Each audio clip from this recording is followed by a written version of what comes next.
or I have these particular changes I would like to see, or I don't understand this particular part. Now is truly the time for that kind of feedback. So much appreciation for in advance appreciation for folks' participation in those round robins today. And then we'll talk a little bit about reflections at the end, but I just wanted to kind of say thank you to you all for participating in this process for what has felt like years, because it actually has been years beyond just this rulemaking advisory committee process, but also the lead up into the Oregon Housing Needs Analysis kind of program and policy consideration. It's truly been, you know, dozens and dozens, if not hours and hours of work with you all in these meetings, in conversations. So I just cannot thank you all enough for that continued participation, engagement, enthusiasm about what this program offers and what it can create for the future of Oregon. So thank you for that. So back to you, Ben. Okay, well, I'm just gonna pass it right to Anita to help ground our conversation today. Great, thank you. For the record, Anita Kehlani Yap, Multicultural Collaborative. I'm your racial equity consultant for the rulemaking. What I'd like to say first is thank you to everyone for participation in this. This has been front and center. So Vice Chair Lazo, thank you for your leadership in this, and the LCD staff for the work on the racial equity impact statement, as well as just kind of keeping this front and center. What I want to say is the last meeting, the racial equity impact statement, which is a requirement to be submitted to the Secretary of State, is part of the public comment. It will not be available for any sort of amendments to it, but provide comments if you have anything related to that, in particular during the comment period. And also what I'd like to say is we've done a lot of work with this, kept it front and center. This is what all this housing is all about, is really for the folks who need it the most. So what I'd like to also suggest is for those of you doing the implementation or working in local, doing the work in your communities, is use this work that you've done if you really need that to help support bringing things forward through your elected officials and to your community, because it really does center the folks that in the most need and the reason why. And so it's a really great opportunity for you to just kind of keep this alive and evolving, because this is a requirement as part of the state rulemaking, but it also is going to be helpful for you when you do your work in your community. The other thing is that I will be doing some exit interviews with some selected folks that DLCD has asked for. So look for that this week. I'll send you an email. It'll be just a short either in-person interview, or I have some questions to answer. And this is going to help DLCD in their rulemaking process as well. So we really appreciate, this has been one of the longest rulemaking that I've been part of. And so thank you all for hanging in there. And I think in particular through racial equity, folks with lived experience, I actually want to thank Shane for, hello, good to see you, for sharing your lived experience and really hanging in there. I know how difficult it can be related to this at this kind of level, but all of you who've been advocating for this, really appreciate that, and look forward to seeing how this evolves through the state. So thanks. And don't forget, if you're online, if you have comments, send those chats directly to me, and then I will respond that or share that over with whoever needs to answer that. Thank you. Thank you, Anita. So let's just dive right in. So I think you're going to kick us off. We're going to do 3 topics, and then we'll do a round robin. So we'll kind of break it up. We'll do 3 topics, round robin, take a break, and then bring in some additional topics. You want to kick us off? Okay, great. Yeah. Hi, everybody. Again, Thea Croman, housing planner with the department, and so glad to be here on our last rack with you guys. I wanted to, before we jump into the sort of speed round on the version 2 rules, sort of ground us in a couple reminders about the HPS program and what these compliance pathways that we've been talking about were really sort of intended to provide in response, like largely from cities to the HPS work in 2024. Compliance pathways were sort of intended to introduce an element of certainty into the HPS program, which is a fundamentally sort of localized and subjective program. So I just want to make sure that we are all clear about what the base rules do. The statute doesn't direct a clear objective program there. There's no PAPAs required in the submission. So under the current rules, when an HPS is submitted, it's reviewed by staff who interpret the statute and the rules to determine if it's approved with conditions, or remanded. And that decision under the current rules is at the full discretion of DLCD staff. So with that in mind, I wanted to run through the compliance pathways in the version 2 of the rules at a really high level, introducing any changes that we've introduced in response to feedback to version 1, and trying to highlight areas that have received significant comment. So all feedback is really still welcome and being integrated into the revisions of the final rules. Just want to sort of clarify the program as it exists right now, and what the purpose of these compliance pathways is intended to be. So jumping into the contextualized housing need. The purpose of the contextualized housing need is to tell us what types of housing we need in our communities. And across Oregon, we know that that's kind of it's not pretty necessarily.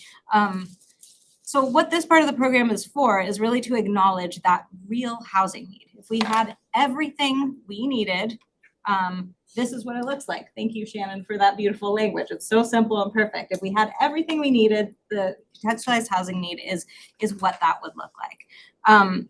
So really importantly, while cities have to take actions to respond to those needs, the state doesn't necessarily expect that the needs that are identified in the CHN will be met in this HPS cycle, or maybe even the next. It's just naming the need.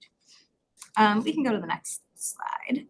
Oh, actually, sorry. With that in mind, there are really no major shifts in the rules in this section, but I'll talk through some of that, the high level feedback and areas that are really, where we're still hoping for some comments. So we can go to the next slide, Ellen. Thank you.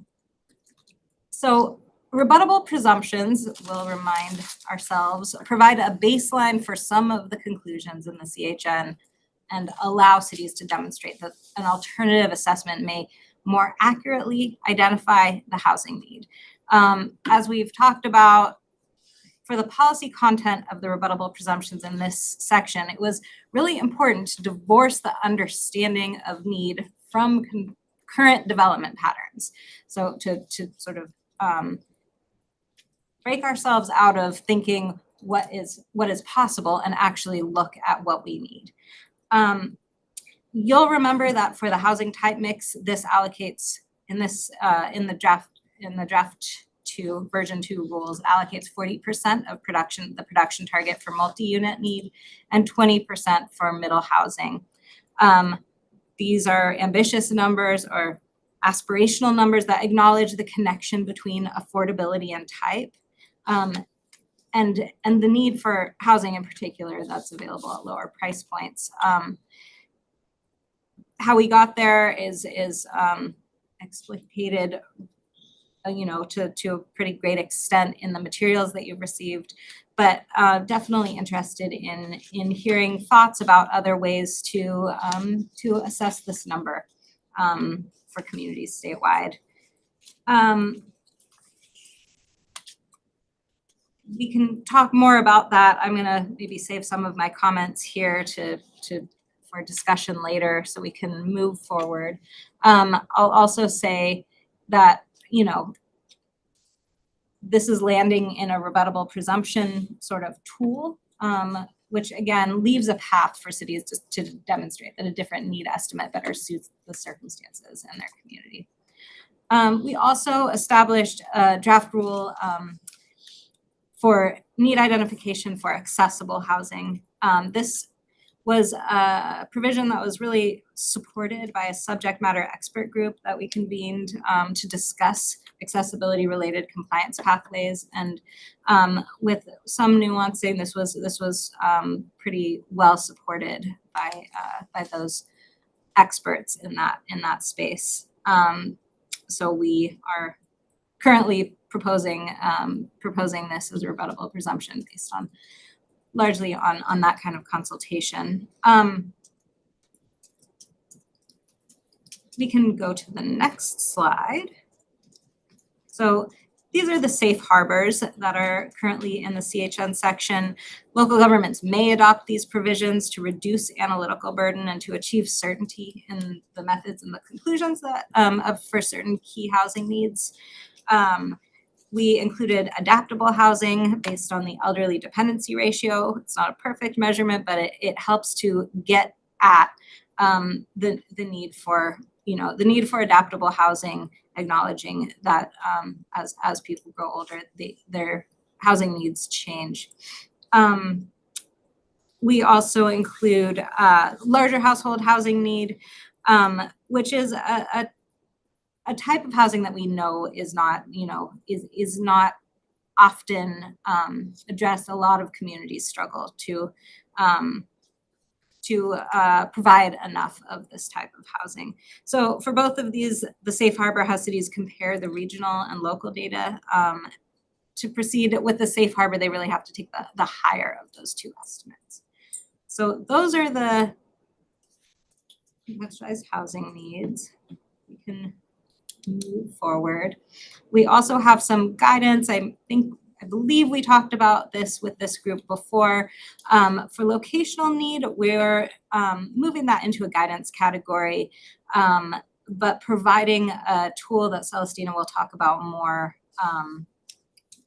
in just a few minutes, the community assets and harms mapping tool that will really help communities drill down on where and how to invest in their housing. And finally, a minimum standard for home ownership need based on HB 2689, 98, 89, 98. And currently in version 2 rules, disaggregated by income bracket.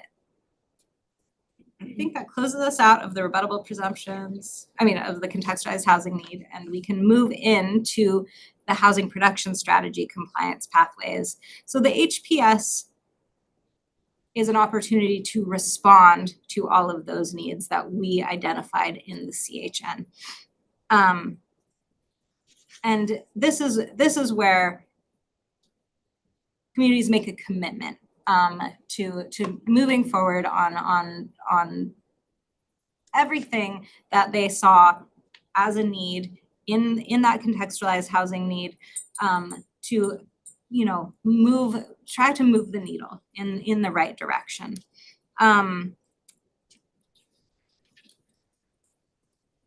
But what you see here is I tried to outline some of the changes that you saw based on the version 2 rules. And it's a little hard for me to see on this screen, so but you'll see that the multi-unit housing moved into a safe harbor category, but actually increased the lands that fall under this compliance pathway, consistent with a lot of feedback that we received. So allowing multi-unit housing in a greater percentage of the lands in a city, but sort of ratcheting down the prescriptiveness of the compliance pathway. You'll see that accessible and adaptable housing are now in the rebuttable presumption category. This is based largely on that conversation with subject matter experts who suggested that there needed to be a somewhat stronger push toward making sure that cities work toward allowing this type of housing and promoting this type of housing that will not be provided by the market alone. We also heard clearly that folks thought we needed something that addressed affordable housing within the compliance pathways. While we know that this is not, affordable housing is far too difficult of an issue to address with one sort of silver bullet action, it is important to look at the land use possibilities for supporting that. So all of these apply the model code incentives as rebuttable presumptions. finally, there's, you'll remember that this adjustment that allows density to be calculated by bedroom rather than by unit for affordable housing specifically. And that is currently in draft rule as a minimum standard. So I think that I just ran through all of this on this screen. I have some other slides that we can kind of skip through, Ellen, because you just talked us through all of these.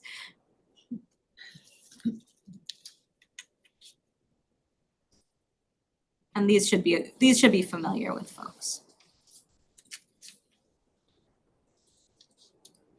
And I think now, do I hand this back to pass it to Yeah, Sean? I think so. Can you guys hear me? Yes. Yes. Great. All right. Well, I can take over just to talk really quickly about the model ordinances. Thank you for that, Thea. So this is kind of a parallel direction that we received as part of a bill that passed in the 2024 session. That was Senate Bill 1564 relating to model ordinances.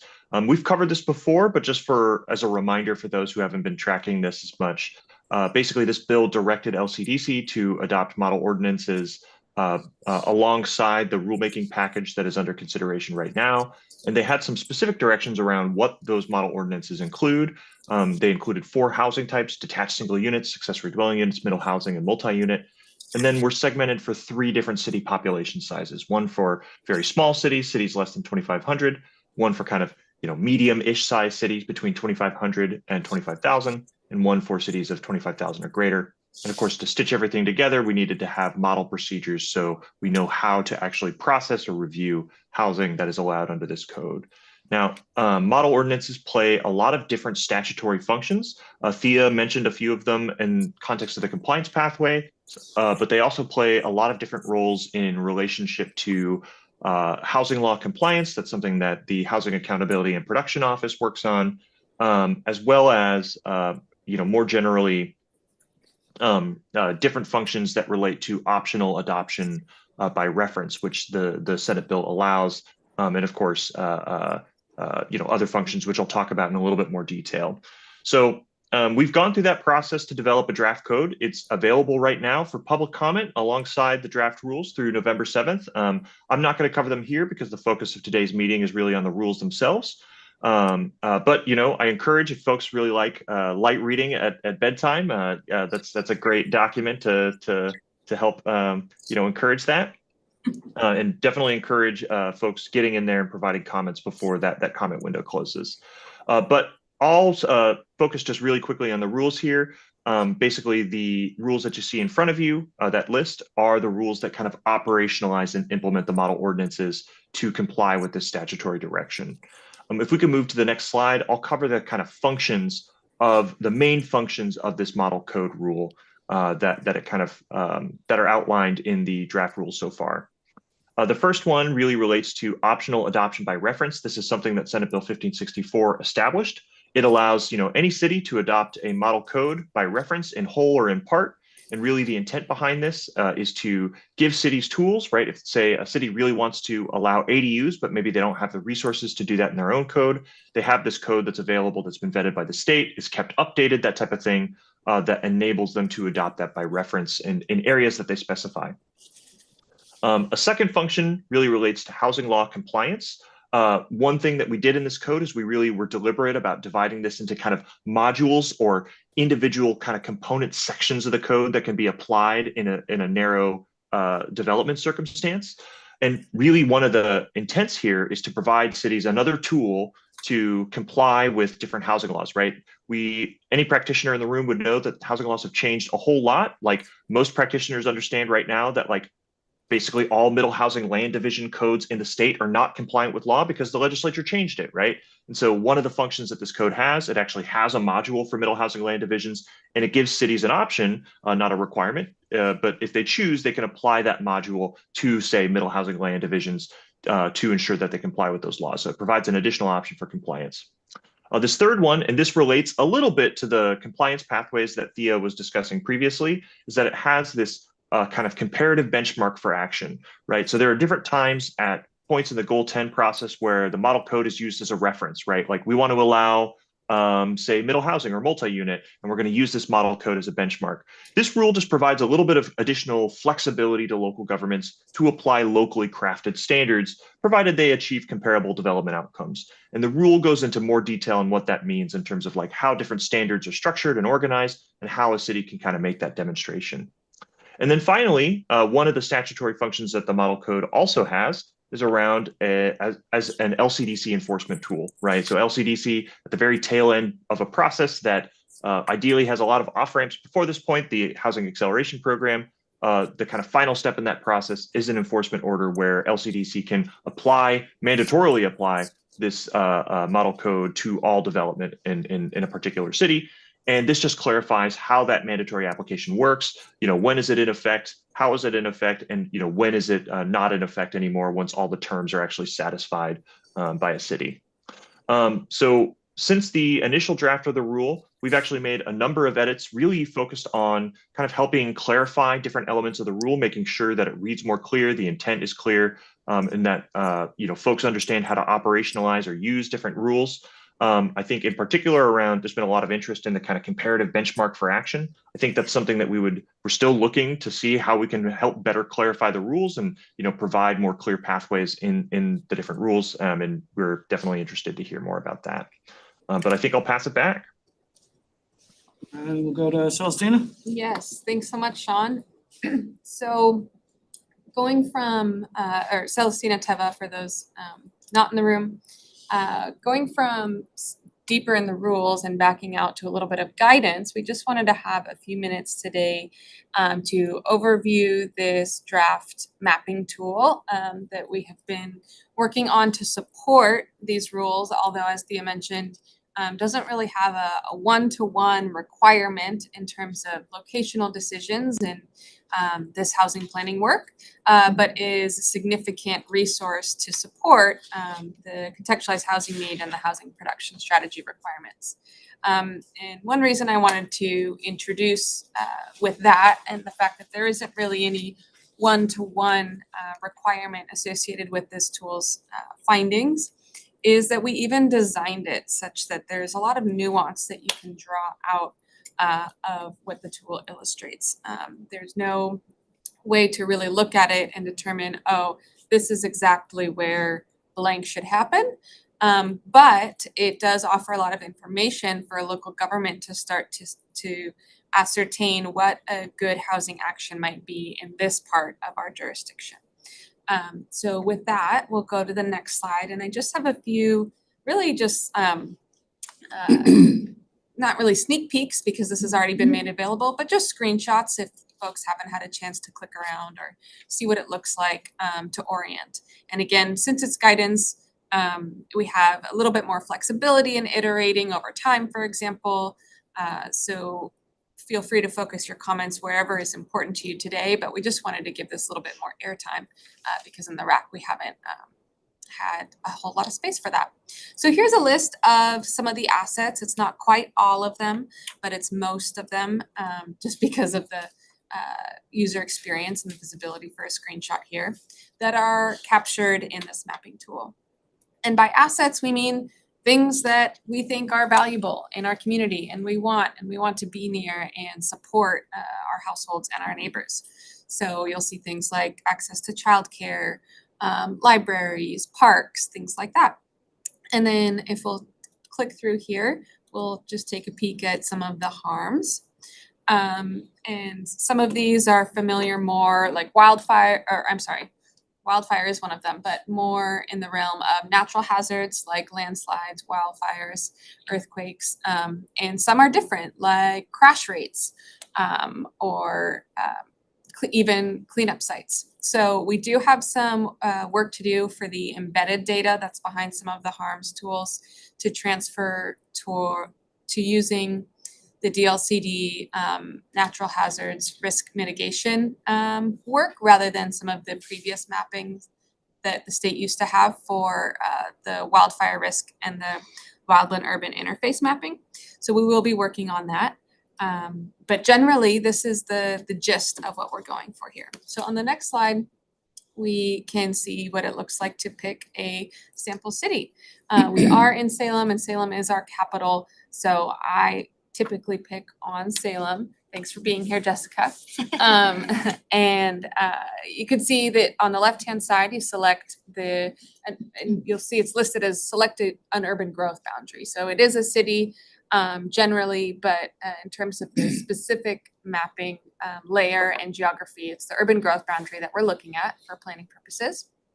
And then you also select the comparator at the bottom, which is set at the urban growth boundary. So what we mean by that is that everything we're going to look at in terms of how prevalent those assets and harms are in the local government is going to be relative. So that means where's there more access to parks in Salem and where is there less, not how many parks are within, a mile.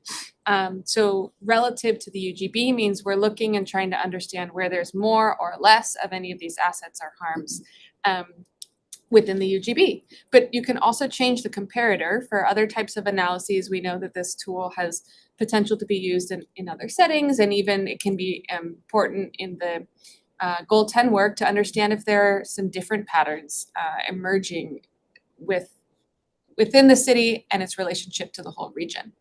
So you can toggle through the comparators, region and state as well. But if we click forward, we'll just stick with the UGB application because that's the primary frame for the contextualized housing need and the housing production strategy work. And we go ahead and we click that we want to understand all the harms and all the assets. We've used a bivariate scoring method here.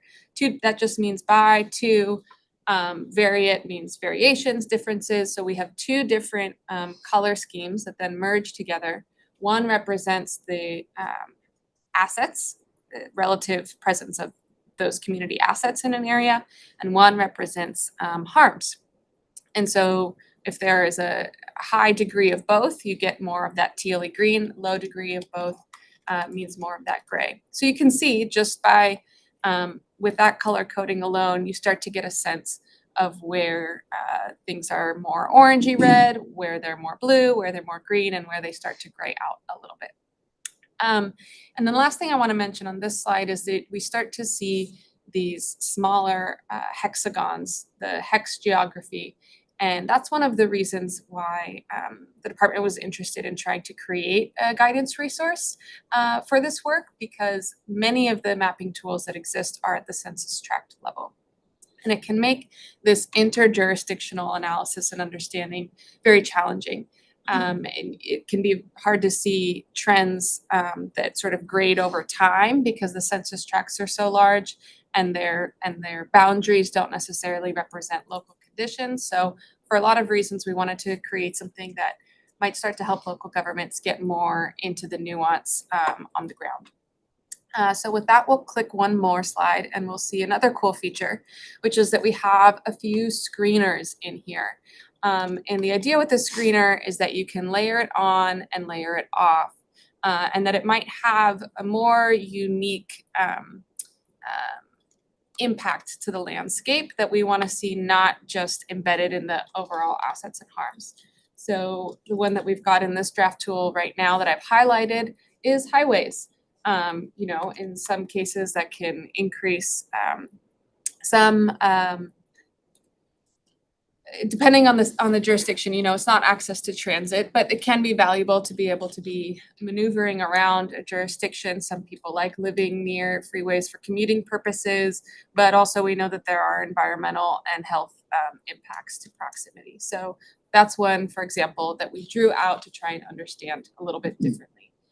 So feedback on any of this, screeners, the indicators, all of that is always welcome. And then on the next slide, I'll just show you what it looks like to click around those little hexes.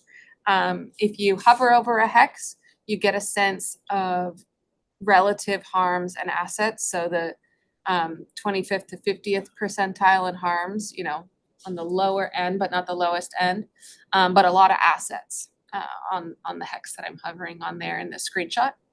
And then if you actually click it, and we'll click through to the next slide, you get a breakdown of each of the indicators. And this is still, draft.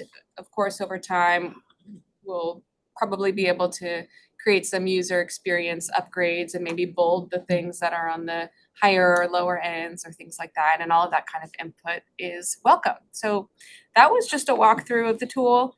General features, if you landed in it and you didn't really know what to do and you didn't really know how to click around or explore it, but you want to, hopefully that helps, and we'd love to hear more input on it. And then I just have one more slide for you to touch on another item that we've been working on, which is the reboot or the 2.0 of the housing production strategy menu. And while we're still finalizing these functions, I wanted to just name what kind of functions we are working on including in the menu. The biggest one, which is hopefully super exciting, is an actual filtering mechanism. So you can look at that menu and you can say, you know, in my contextualized housing need, I saw that I had this particular significant need, let's say for multi-unit housing or for affordable homeownership. And I want to go to the menu and figure out what are some of the options I could consider and bring to my city for what we could do about that.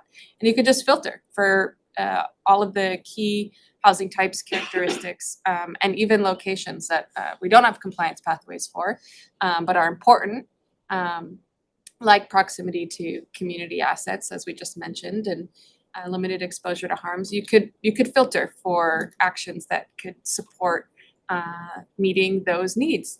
And the filtering will name whether the action sort of just outright supports meeting that need, or if maybe it could meet that need if the local government choose to implement it in that way. And that brings me to the second nugget here, which is that at completion, all of the actions on the HPS menu will have an action sheet. And that will help folks navigate implementation questions. Well, is this really right for what we're trying to do or for our city? Are there lessons learned? Are there other templates or models of other cities who have done this? And we'll be trying to keep those as updated and helpful as possible over time. So that's just a sneak peek at those items. And I think I'd love to hand it back over to you, Ben. Great, thanks. So as you see on the slide, we're going to move into a round robin, which just means that we'll provide an opportunity for everyone on the rack to offer some insight, concerns, issues, areas of support, or just high-level comments on the kind of three topical areas that we just moved through. I'm going to throw a little bit of curveball. We're going to start on screen and we're going to go in reverse alphabetical order. So Tara, that means you are the first one. And I'll just ask folks, probably, up to 2 minutes, maybe if you could try to keep it within that time frame so we have time to get to everybody. So Tara, you're going to be the first one. Good morning, everybody. Thanks for switching it up here. I'm used to going last with my first and last name. I think we've done an incredible amount of work and I really appreciate everything that DLCD staff has done, and there's been an incredible amount of input. I think coming from a jurisdiction, I do have some concerns. I can take my 2 minutes and outline a few. I know we talked about, and in your overview, you had the rebuttable presumptions and the minimum standards. I certainly have some concerns that these are they don't really leave clear and achievable paths for jurisdictions to do something different than those presumptions. And even with the amount of staff capacity it's going to take to do all this work, do all the HJ and HPS work, it's going to be really hard for us to figure out how to effectively rebut those presumptions or effectively do something different. So it does feel like, I know we talk about these as being passed for jurisdictions to do something different, to really customize things for what they need locally. I'm not sure that's actually going to come to fruition. I have concerns that you're just going to see all the jurisdictions accepting those rebuttable presumptions, following the minimum standards, because they don't feel like they really know how DLCD is going to accept something different from that. And they don't really have the time or ability to work through that in these timeframes that we have. So I'll throw that out there. I also know that, some feedback has come in that with the minimum standard for homeownership and how it's disaggregated by income bracket, it might actually not be achievable. So that homeownership component, including that for 0 to 30 MFI, I'm not really aware of products that I could be misinterpreting what's required, but I'm not at this point really aware of homeownership products for 0 to 30 MFI. And I think even the 30 to 60 is really hard. I only know of maybe 1 or 2 entities that could deliver something from 0 to 60. And I don't think we want to require every jurisdiction to be working with that same 1 or 2 entity.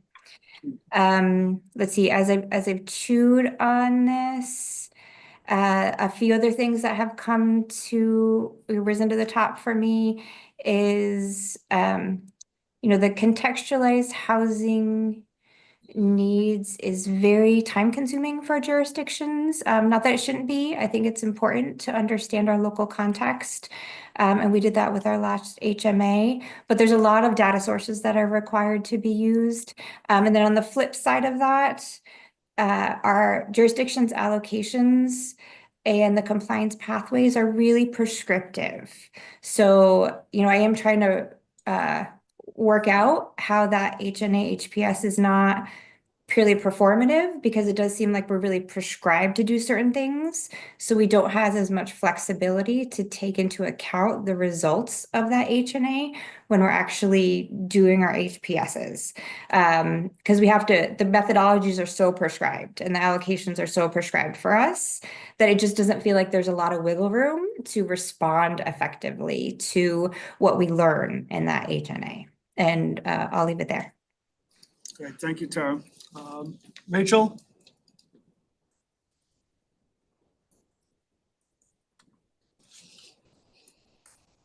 Rachel Bidu? I did not have my hand up, but I can talk if you want me to. We're doing a round robin, so I'm just gonna call on everybody. So Oh, got it. Okay. if you have high-level comment, if you have specificity, that's great. Got it. Yeah, I agree with what was already mentioned. I do want to just say that I acknowledge all of the really hard work that everyone's done. I think we've gotten to a really amazing place of incorporating what people have expressed and in terms of concerns and highlights. I agree that we're on a really good pathway to solve a lot of the problems that we set out to consider. And I also have some reservations about the amount of work that staff will need to engage in and some of the pathways that they can utilize that are not set forth. However, I think that as things are implemented, I'm really hopeful. I'm really hopeful that all of this work will result in real change and especially some of the affordable housing components. I am really happy to see the result of all of the work, all of the very hard work and participation that everyone has done so far. Thanks. Thanks, Rachel. Miranda?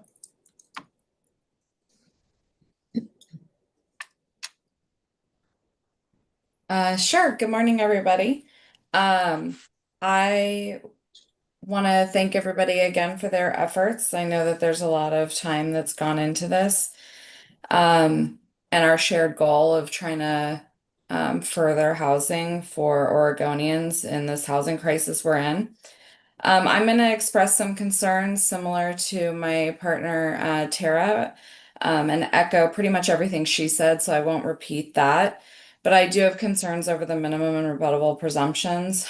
I also agree that it kind of seems unclear why we're going so in depth into a contextualized housing need and then not having the opportunity to respond with a contextualized approach at the local level.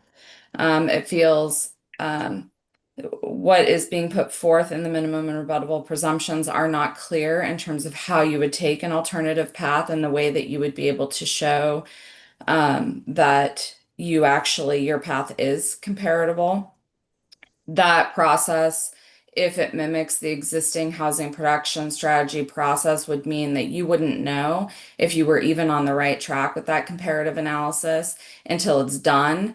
It's been paid for, the contracts are done, your grant with DLCD is done, and you're at the 120-day mark finding out whether your HPS was approved or remanded. That's a process that just doesn't really work, and we should be working towards a more collaborative process because we're trying to collaborate on solving this problem. Most cities lack the time, the staff, the money, the ability to figure this out on their own. And so you are going to end up with, you are going to end up with everybody essentially following the minimum and rebuttable presumptions, which at this point there is no evidence, especially with the model code, that it actually is presenting something that will further affordability concerns, accessibility for housing, or produce additional housing than what cities are currently doing. We haven't seen any evidence that that model code is superior and results in those impacts. So I have concerns around that. And along with that, I have substantial concerns about the legal risk this is putting on cities. LUBA has a long history of giving deference to cities for the interpretation of their local codes. That same deference is not given when they're implementing state rules or state goals. And so that puts cities at substantial legal risk in enforcing the standards that are coming from the state. And our ability to defend that in court, coupled with recent legislative changes that put cities on the end of having to pay for the legal costs associated with going to LUBA and potentially losing. That this is like a double whammy that now DLCD is potentially putting on cities and us having to defend state code ordinances. So I go back to the intent of the safe harbors or the compliance pathways that were put in the initial legislation, and it was to provide more certainty to local jurisdictions and making sure that the types of actions and the amount of actions that we were putting into our HPS would be sufficient and end up with a approved HPS. And if that is the baseline for essentially what our job here is, I think we've actually done the opposite. And I have substantial concerns with sort of this final drafting. As I think as a local jurisdiction, making these a safe harbor is appropriate because it does put cities who don't want to go through the approach of addressing their contextualized need through a contextualized approach. It provides them with a safe harbor. But outside of providing it as a safe harbor, I think this actually goes against the intent of the initial legislation. I'll leave my comments there. Thank you so much for this whole process. I've learned a lot from all of you around the table. And have a great rest of the day. Thanks, Miranda. Lindsay?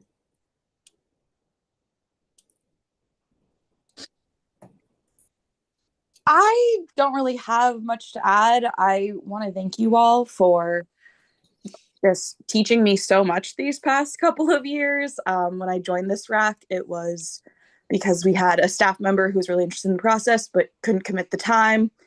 And unfortunately, a year ago, we lost him. And so the past year, I've learned so much from all of you. And I just really appreciate the opportunity to do that. Thank you. Thanks, Lindsay. Julia? Yeah, thank you. And I apologize. I have to continue to be off camera because I'm on my phone this morning due to Wi-Fi issues at home. I mostly am just wanting to and thankful for hearing from cities kind of some specific examples in terms of challenges that they're seeing and kind of making this work on their end. And so that's kind of, I guess, my focus for today is I'm just kind of wanting to listen and hear from the cities and their thoughts in terms of like implementing this. But I said some of this in the HOG, but I'll just repeat it here briefly. I am very excited to see the mapping tool coming to life. And also in the HOG, there was some really positive and feedback and enthusiasm from cities as well as affordable housing developers in terms of how they also could use this tool. So I'm just excited to see that as a resource and hopeful that that will kind of help provide some good foundation for equity lenses throughout those kind of locational components of ONA, since I think we can all agree it's not just about producing housing, but also producing different types of housing in key locations. And so I think that that's a great stepping stone to help cities do that for those that don't necessarily have those resources at hand. And then also just wanted to again provide thanks for including an affordable housing compliance pathway after the feedback in the first iteration where that one did not exist. And I will leave my comments at that for now. Thanks. Thanks, Julia. David?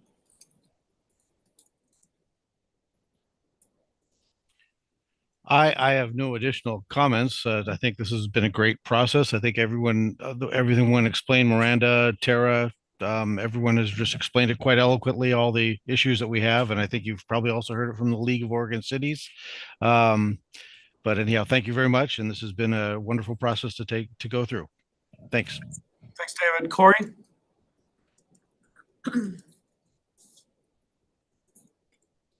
Hi, everybody. I also just want to start with expressing just deep gratitude and appreciation for all of the work that's gone into this over the last 2 years. All of the committee members, all of the staff, just really, really appreciate it. And I think, just brief comments here, but I think at the end of the day, I think everyone really wants to ensure that the ONA rules are workable and effective without watering down the actions and changes to the status quo that we know are needed to really course correct on housing production and better meet the needs of Oregonians and communities. I too have appreciated some of those specific things that cities have mentioned that can help them implement. I think it's been really helpful to see some of the tools and guidance, like the mapping tool that was just shared, because it is going to be really important that cities have the resources and support they need in implementing the rules. I have some more specific comments on things that are more related to Division 21 and 24, but I think for now I can leave my comments there. Thanks, Corey. Chantal?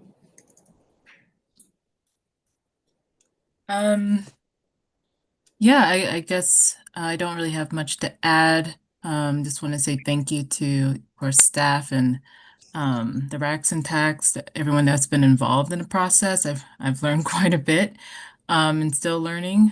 I particularly like watching or learning about the map tool and have me thinking about advancement in tech, especially in like AI features and what that would look like moving forward as I see it creeping into local government a bit more. And so just interested in learning more, and thank you for having me. Thank you, Chantal. Cassara? Hi, don't have specific comments really on the contextualized housing need piece. As we're a service provider, I'd probably look to our city partners as to some of their concerns, but like many others, just want to express my gratitude for this group. It's such a huge body of work that was put together in a relatively short amount of time.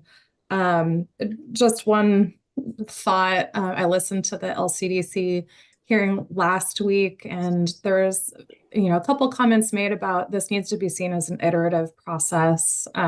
Maybe we don't get things perfect the first time around, and so I really like that idea, and to what extent we can make that happen. These conversations need to continue, and hopefully that leads to the outcomes that we're all aiming for. Thank you. Anna Molina? Hi, everybody.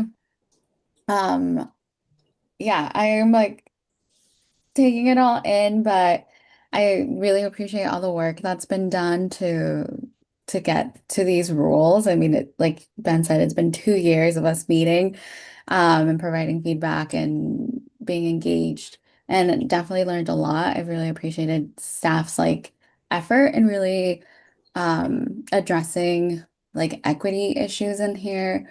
Um, there, at least in reading some of like the contextualized housing.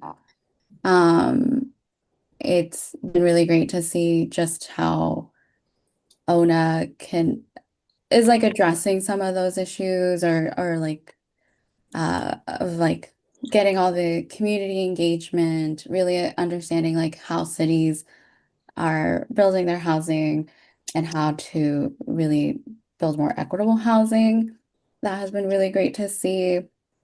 And I think the agency has provided a lot of tools and feels like it's gone above and beyond and like really providing those tools for cities that they need. So that feels really good.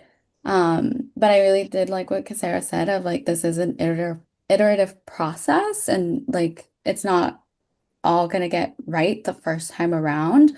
And it's like something to build upon and learn and keep moving forward. And but yeah. I I think where we're at seems good and excited to see how it develops down the line and how housing can change and to further fair housing. So not much more to say, but it's been a really big learning curve for me as someone who's not always involved in not entirely involved in housing as everybody else here, but just as a community advocate and yeah, thank you. Thanks, Anna. Alan Hines? I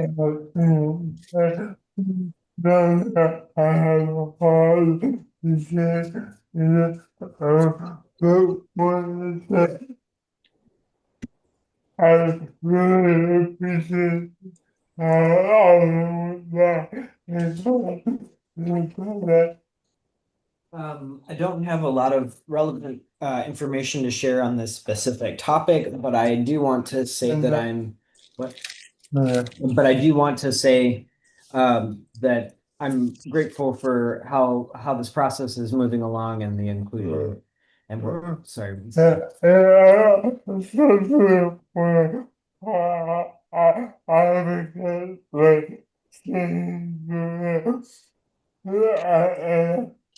I specifically want to call out for all the advocates.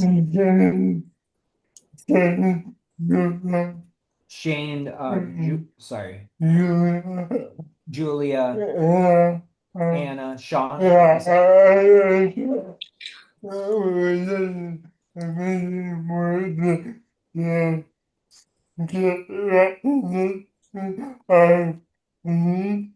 I really appreciate the work they've been doing to help make sure that that everyone's needs are recognized. And the thoughtfulness and the consideration that's gone into this process.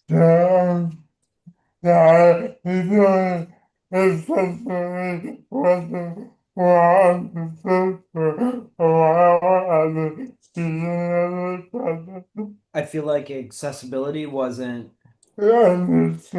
understood very well at the beginning of this process.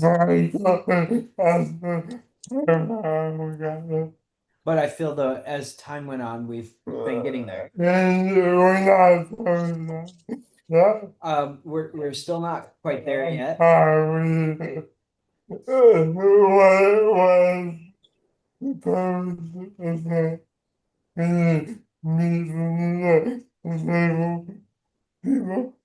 What's currently proposed is not going to meet the needs of the disabled population.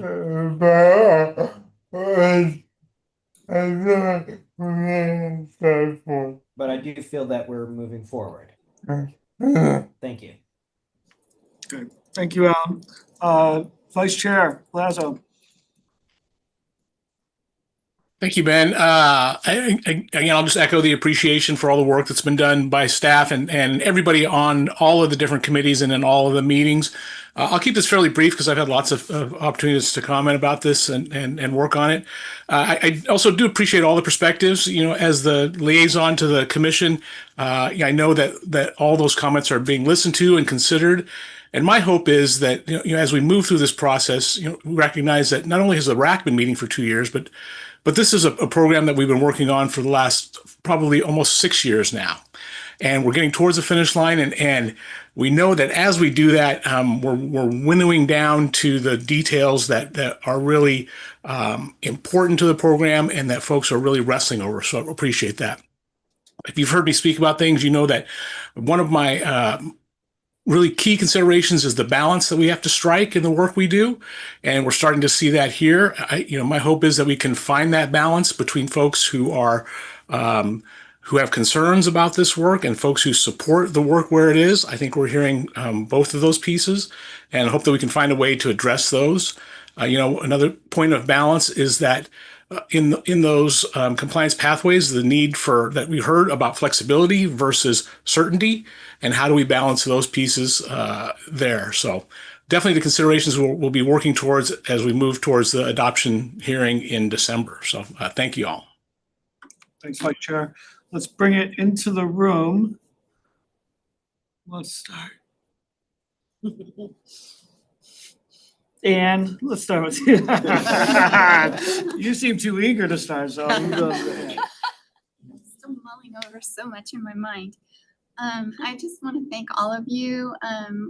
I've learned so much from all of you, and I want to call out Alan Hines and Shane and Shannon and Brock for bringing to the table things that don't usually aren't usually as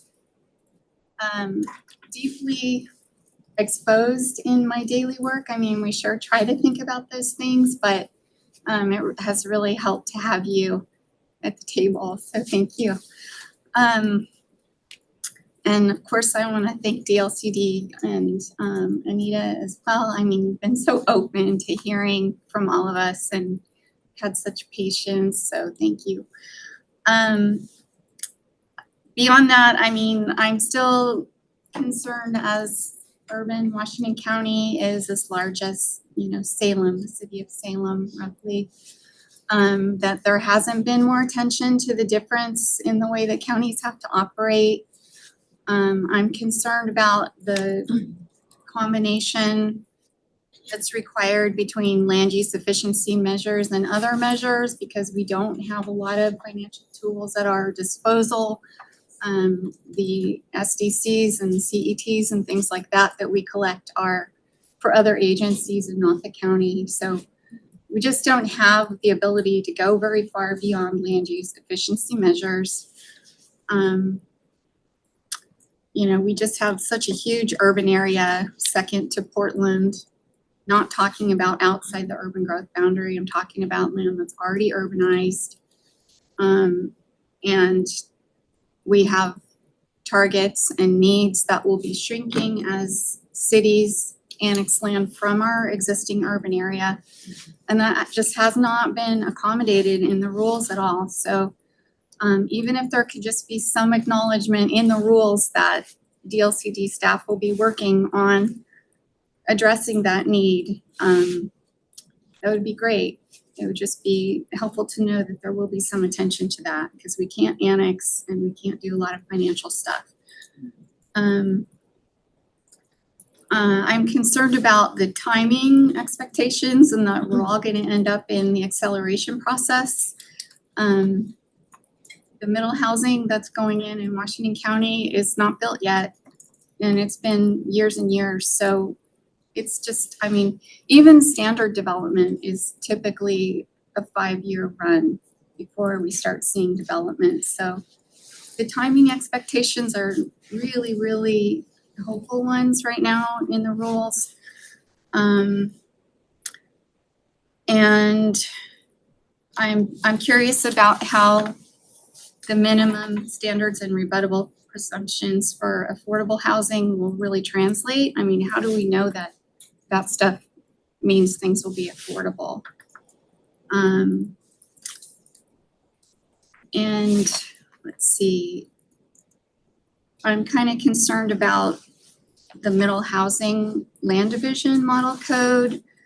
I don't know how we got from looking at a parcel as a middle housing land division site and a middle housing site to a cottage cluster or a townhouse building being the subject of a middle housing land division. I'm concerned that will result in less than minimum density. Right now, a middle housing parent parcel can accommodate more than one cottage cluster. So we allow, for example, 12 units around a courtyard, but if you go with another courtyard, you might have 24 units around a courtyard. So this is reducing a middle housing land division to just one. And I don't know what even happens with the parcel beyond that, because the parcel would normally be the subject of the division. Same thing with the townhouse. A parcel might be configured such that it doesn't make sense to have one building. You'd have to do two or maybe even three. So if you're starting with one parcel, why should it even matter if you're just doing one building on it? We just allow one townhouse building. Are we risking going below minimum density for standard development? So right now, those are my concerns, but overall, I feel really good about the aspirational side of things.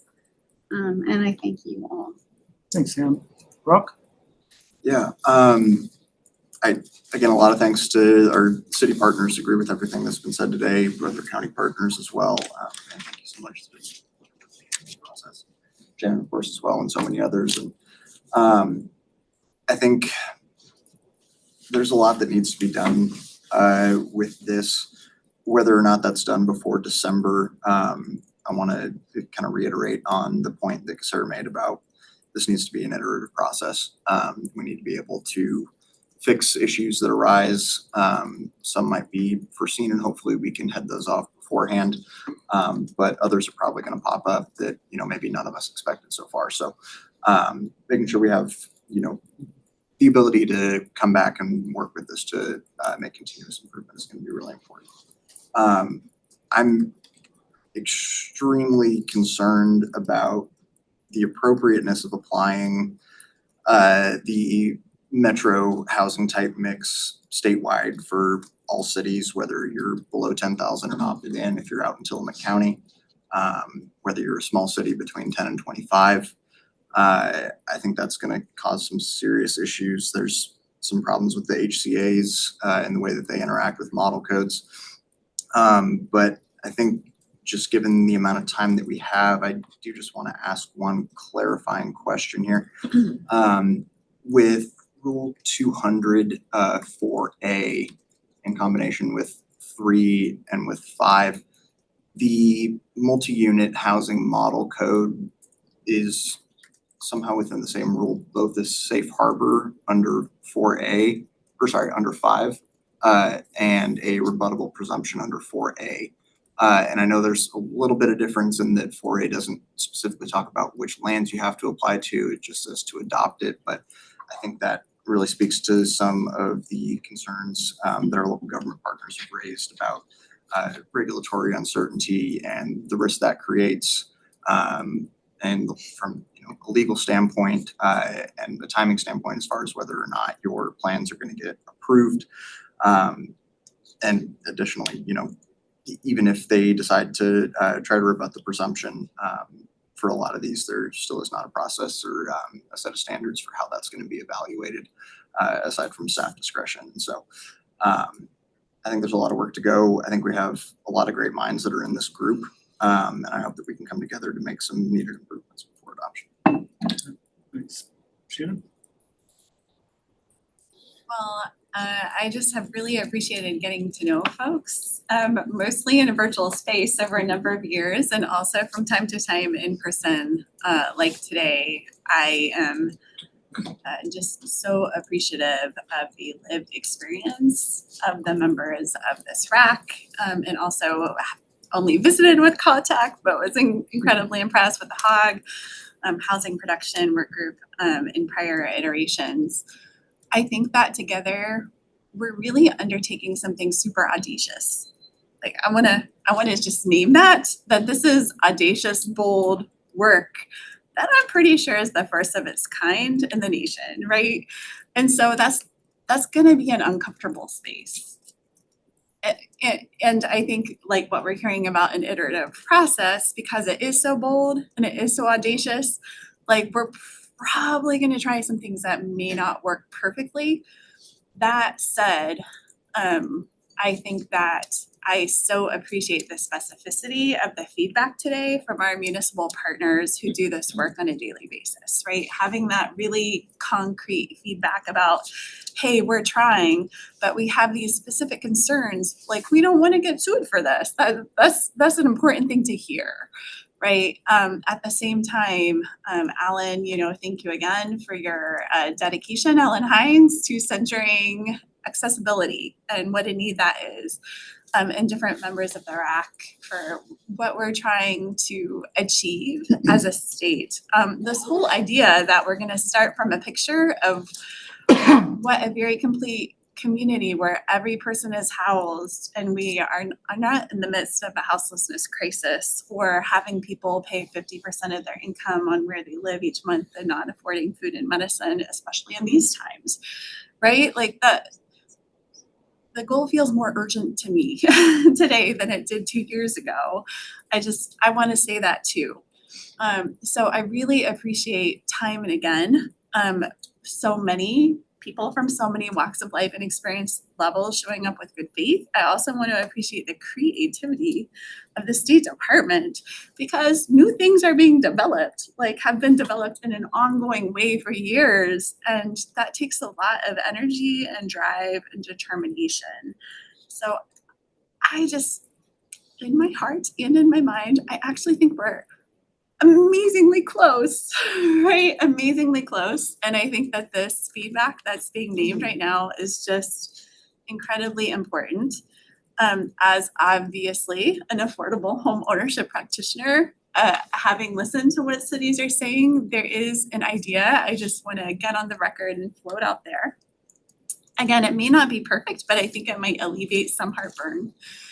I wonder about, instead of modeling the exact same income brackets that we do for the other housing types, if we focus on 3 different breakout groups of 0 to 80% AMI, because we know there are at least some tools there, like Lyft Home Ownership, for example, can go up to 80% of AMI. We know there are some tools.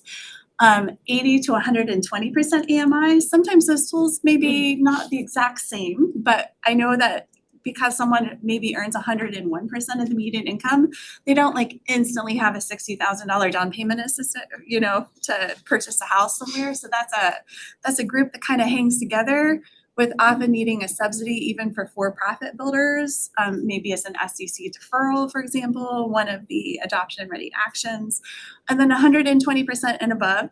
And is it an easy road to homeownership at 130%? I mean, is that a perfect line? Maybe not. But if it's more of those broad 3 categories, I think it might feel less overwhelming for having some relevant tools available. And while, I love the aspiration, if our capacity is so far behind that 0 to 30 home ownership aspiration, it might feel like, but what do I do?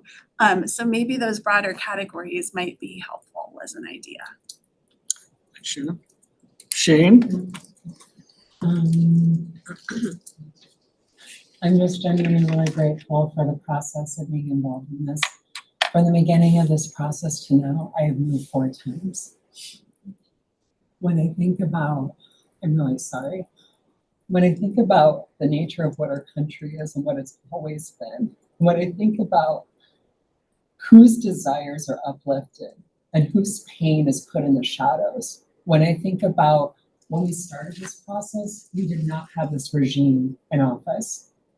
I have witnessed what it means for people who care about their community and who care about logic and reason and common sense to come together to be highly specified and elucidate the needs that we have. This is highly related to from the beginning of this process to now, I have never sacrificed my idealisms, but they have been tempered by nuance. But the tempering doesn't change the fact that the form of meadow I am is not honored the same way as other people's lives.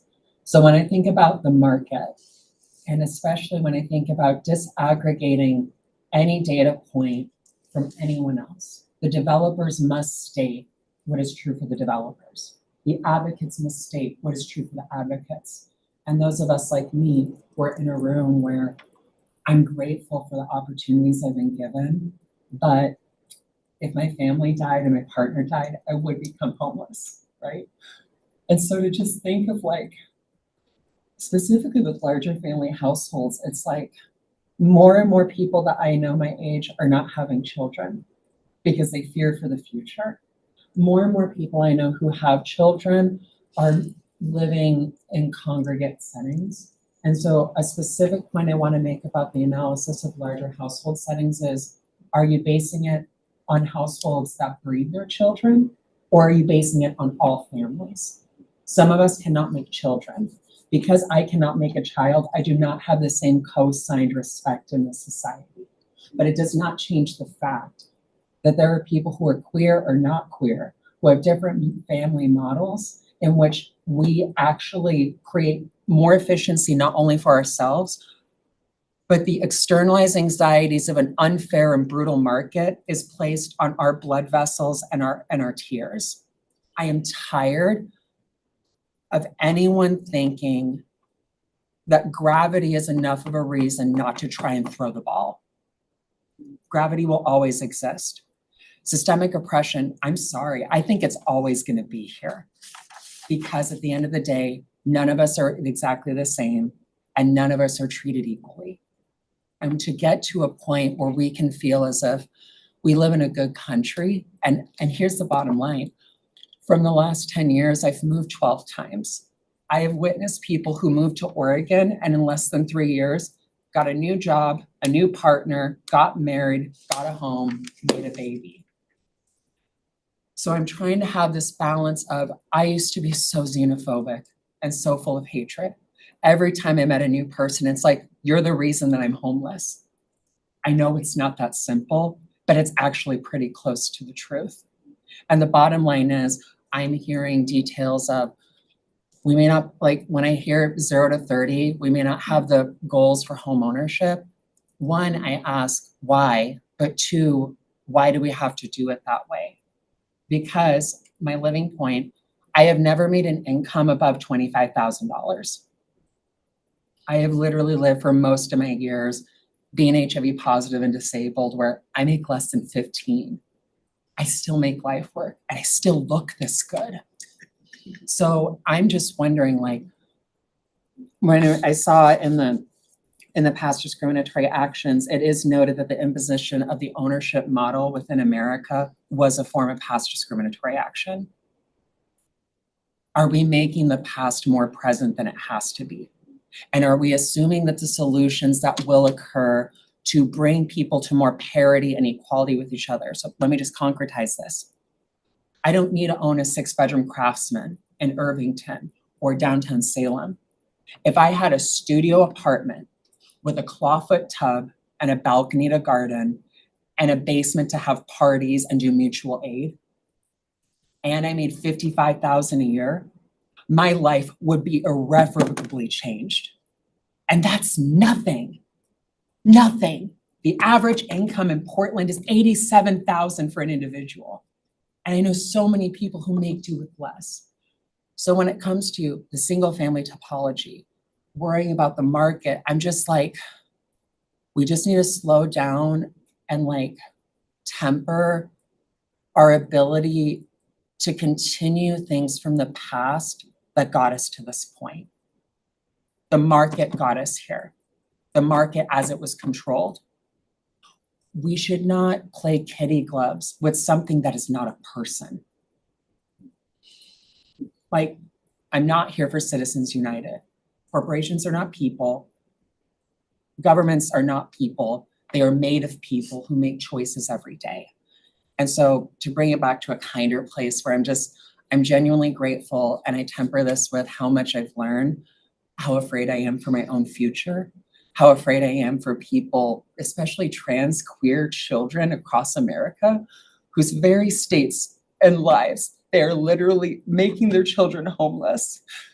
And so supposedly Washington, Oregon is this place to be queer and trans, but you get 5 miles out of a city center, you better hope you don't find yourself in the wrong ditch. So all I'm saying is that as I have hope and I have fear, as I have sadness and I have anger, all of it has been validated and all of it is deeply important. I'm sorry to make that so general and to talk so long. It's just like, I'm so deeply appreciative that honestly I'm still alive. I'm grateful for the people who have like tried to really put things in perspective, but I hate single family homes. I hate the idea that the market must always be respected. And I really, really love when people's imaginations move past perceived barriers of their own, like internalized evil or sadness, because hateful people made us internalize fear and anger. And sometimes fear and anger is more a friend and a lover to me than my own community. I don't want to live that way anymore, but to not live that way anymore, I have to have my needs met. And we have to think more idealistically and more loosely than sometimes. So the iterative process and the respect, I say it 1,000 times over, and literally us as a state, even having this 2-year process, I know Washington, Oregon isn't perfect, but the Pacific Northwest, when we put our minds together, I think we have a specific obligated duty to the rest of the nation because of our soil and our water and our weather. We have the space, we can do it. I just think we need to be more flexible. We need to have a lot more fun, because if we don't have pleasure, what the hell are we doing here? So when I think about housing and development, I think in 20 years, how many small business alleys will be created? How many parties will happen? How many lovers will be made? How many new forms of business? And how many ways of oppression can we dismantle? That's my future orientation. And I thank you all because you literally made it possible for me to have that. Thank you, Shane. Contributions are always a gift to this space. Thank you for that. Mary Cotto. Thanks. I want to start with a lot of different things about it, what I appreciate and who I appreciate. And I really want to start with the staff. You've had perseverance and patience with all of us and with getting this work done. I'm not really sure how you slept today watching everything that Celestina says is now in that harms and assets mat. It like keeps morphing bigger and bigger, and I don't know how you're putting that together when you're also doing all of this, but just amazing. And I really appreciate fellow RAC and TAC members, because these all overlap to me. Since I'm in a lot of them, I know all of us are. I really appreciate when there's been specific recommendations for revisions to things that have been coming forward rather than generalized statements. And so, and that's from individual cities, you know, Tara and Dave, from Albany and Eugene, we've heard from, and other, and the TAC and such. Those have been really helpful to me rather than generalized statements, as well as from advocates like Shane, Alan Hines, Shannon, Mac, who's on from Affordable Housing. But those have been really, I think, necessary. I also appreciate that we started out every meeting with grounding us in racial equity and fair housing. And I'm hopeful that we have the potential to finally implement what Goal 10 is all about, housing for all, really in every neighborhood. We haven't done that since it was adopted in the late 1970s for a variety of reasons, and we've all failed at every level in really providing housing for all. And I am hopeful that we are finally putting in place the structure to get there. I wish it wasn't going to take as long as it will, but it's taken decades to get to this place where we are. I really appreciate all the tools, data, and pathways that the staff has provided. I like the structure of safe harbors, rebuttable presumptions, a few minimum standards. When there's, and I understand there may be some need for some recalibration along those, but I think that structure's right. And I'm really looking forward to the guidance, and I know that's going to be really important to cities and to everyone to understand how a safe harbor or rebuttal presumption might be usable or not usable, or in how to present an alternative that is acceptable. That balance between flexibility and certainty is always a hard line to walk. And sometimes you want flexibility, and sometimes you want certainty, whatever. And I think you all are really trying to walk, and I think that guidance is going to be critical. So I'm hoping we all have patience to await that guidance and have opportunities for input to it. Let's see. And then I also hope that that legislators and the governor's office will appreciate the funding is needed for technical assistance and local capacity to local governments to affordable housing developers in order to implement this. And I think it's really going to highlight that the land use planning program is even the full box, even with all of us doing all we can, is not going to deliver by itself all of the housing that Oregonians need. There's so much that is going to be needed, funding, infrastructure, et cetera, as well as there's existential forces going on that are going to impact our ability to collectively deliver as much housing and everywhere that we want it. But hopefully we will have all done as much as we can. So that's it. Thanks. Jessica? Well, lots of appreciation for all of you. This is my first rulemaking advisory committee and process. And I remember, I can't believe it's 2 years ago, asking Mary Kyle, like, what is it like? And she's like, buckle up, because it's gonna, so for the NAPTAG, I found that I had a lot of things to say and great input. And then for the RAC, I've just kind of been sitting back quietly going, oh my gosh, this is way above my pay grade here. I don't even know what these folks are talking about, but it gave me the opportunity to engage with our city and our planning staff and be like, so what does this mean to you? And how does this work? And would this be bad? Would this be good? And it really gave me the opportunity to kind of ingrain and get some collective feedback and start those conversations between us as an affordable housing developer in the city. And then, so while I've been very quiet, I have been attempting to absorb all of what's going on and putting it into practice a little bit. So from the developer's perspective, Salem just finished and got their approval for their housing production strategy. So I took that information because I was actually engaged in some of the community partner meetings and being able to see this stuff in practice and take that then and translate it into a funding application with the state. And I hadn't seen the tool today, which I'm like racing out of this office so I can go to my office and pull up all of the Salem things and start looking, because there are some pieces in there that really reinforce the need for housing in certain places and can really help us through that environmental process. So while inadvertently you may not have known that I was like, oh my gosh, this is the tool that I don't have to spend hours and hours of research on my own to do or pay people to do. It's something that I can kind of work on myself.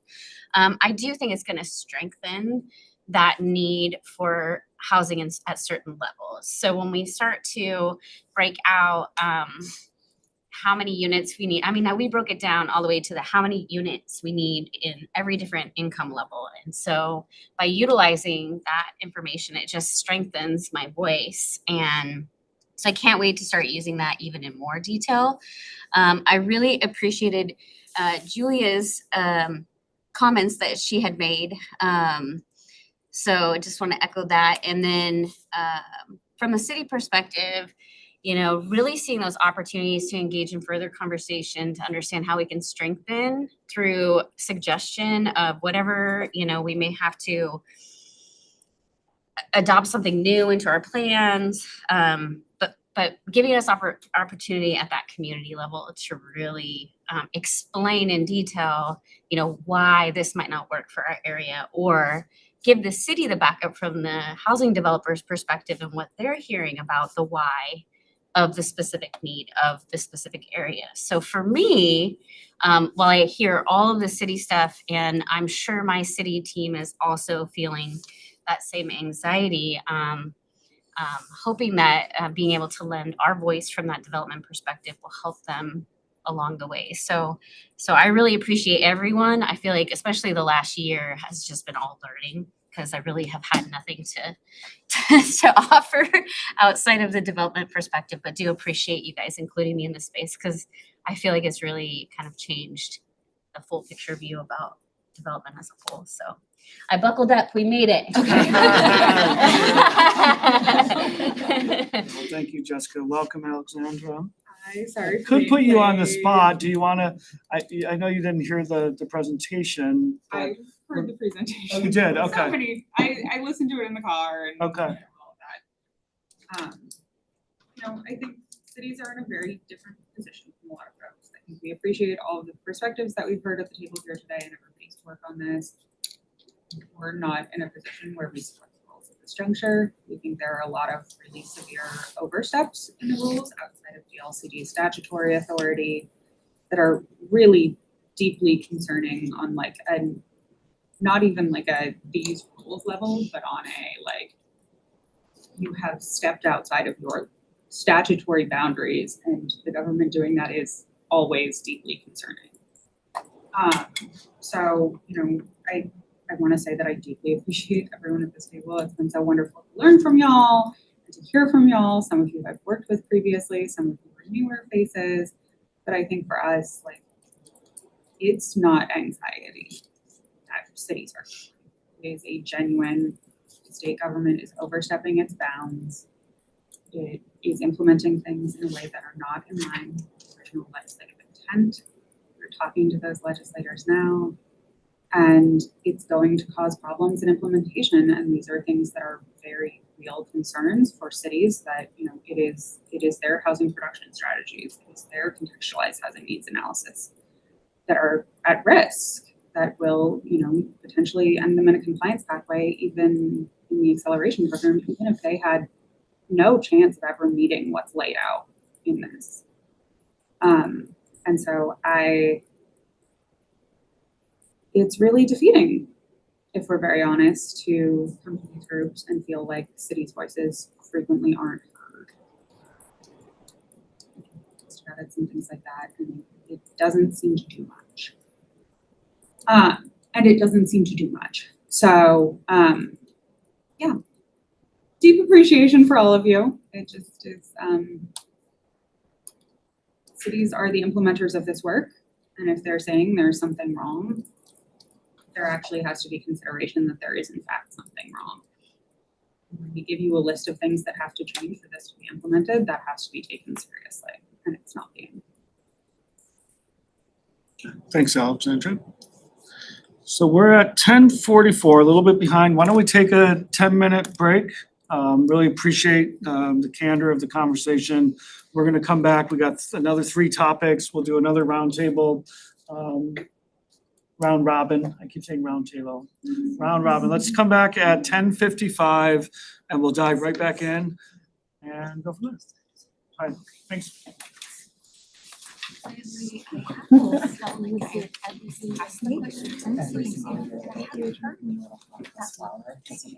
Can I charge?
Slides up. Welcome back. People in the room, get your cookies. Karen, I think you're the first to go. You want to just jump in? Oh, Jenna's first to go? Who's up? I'll start. Thanks, Ben, and hi, everyone. For the record, Jenna Hughes, Housing and Growth Management Analyst with DLCD. I'm sorry to not be able to be there in person for those in the room, but nonetheless, we're glad to be with you all here virtually for our final RAC meeting. I really appreciated hearing all the comments and reflections in the first half of the meeting. So thank you for that, and I look forward to hearing additional reflections you may have for capacity and urbanization. Over the past 2 years, we've been meeting with the CowTAC and bringing updates and draft proposals to you all. And we're really grateful for all the feedback you provided. And we'll be going over what's in the draft rules for capacity and urbanization as a result of those discussions. So this will cover housing capacity, development readiness, and urbanization related topics like urban reserves and UGB amendments. So we can go to the next slide. So I know you all have seen this slide before. This kind of describes the foundation that a lot of these rules are built upon, which is the housing capacity analysis. And that looks at whether a jurisdiction has enough land zoned to sufficient capacity within an urban growth boundary to accommodate 20 years of housing need. If there is sufficient capacity to meet the need, no further action is required except if a city is subject to the Housing Production Strategy program. If insufficient, then jurisdictions must respond to the deficiency through land use efficiency measures. A UGB amendment could be a mix of both. So we'll go over the draft amendments for the housing capacity analysis, or HCA, in the next slide. So part of our rulemaking charge includes reducing analytical burden and increasing clarity and legal certainty for local governments doing urbanization and housing capacity work. And in addition to that charge, one of the major feedback themes we've heard from committee members was a desire to reduce phantom or paper capacity when cities are inventorying their land, meaning that if land is not likely to develop or be redeveloped in the 20-year planning period, we shouldn't continue to count on that land to support needed housing. So the draft rules aim to address this in a few ways. First is how to inventory partially vacant land, which is traditionally more challenging to analyze and be able to accurately estimate without doing a parcel by parcel analysis. So we've added a definition for partially vacant land and provided a safe harbor to help inventory capacity of these parcels. We've also added an option to use a land market supply factor for partially vacant land, which allows a jurisdiction to discount the percentage of some buildable land that is likely to remain undeveloped over the course of the planning period. And that could be for a variety of reasons. In addition to discounting partially vacant land, there is also an added safe harbor and a requirement, if not using the safe harbor, for discounting development ready lots that haven't developed or experienced infill over 2 or 3 HCA cycles. And lastly, next year, I know it's been mentioned before, but we'll be developing guidance to support implementation of these rules, including resources, example methodologies, and best practices. Next slide, please. Consistent with the charge to provide clarity and certainty, we've provided a definition for land use efficiency measures, which specifically respond to a deficiency in the HCA. This isn't a new concept. This is just something that hasn't clearly been defined in rules. So that was something that we wanted to do through this process. Land use efficiency measures are a subset of actions that are land use decisions and also affect the math related to a city's capacity. So this is separate from incentive-based production strategy actions like financial incentives, which can be very effective for promoting needed housing, but they don't necessarily increase the capacity of the land. So these types of land use efficiency measures are actions like rezoning the land, upzoning, development code amendments, that sort of thing. The draft rules also include a safe harbor for how local governments determine they've done enough for the purposes of fulfilling the buildable land efficiency to be able to proceed with the UGB decision. And we've also added some flexibility in terms of when land use efficiency measures may be adopted, which could be before or concurrent with the UGB amendment, adopted with the HCA or housing production strategy, or by the HPS midpoint review. So that's just a brief summary of what's in the rules for HCAs and land use efficiency measures. I'll now hand it off to Maddie to talk about the draft rules for development readiness. Thanks, Jenna. Thanks everyone for your comments earlier. My name is Madeline Phillips. I'm the Public Facilities Planner and a member of the Urbanization team within the Housing Division here at DLCD. The next two slides are meant to cover a new concept called Development Ready Land, which is a new inventory that cities are asked to perform as a subset or in tandem with the traditional buildable land inventory work that's a component of the housing capacity analysis. This is a legislative directive that seeks to identify when land is ready for housing production and resolve some concerns and questions around whether or not the buildable land inventory meaningfully addresses near-term production opportunities within communities. My past experience as a local government planner noted that there are lots of opportunities in the landscape. It's just a question in most communities. However, it's often a question of timing, of when that land is truly available and when that availability allows development and production to ensue.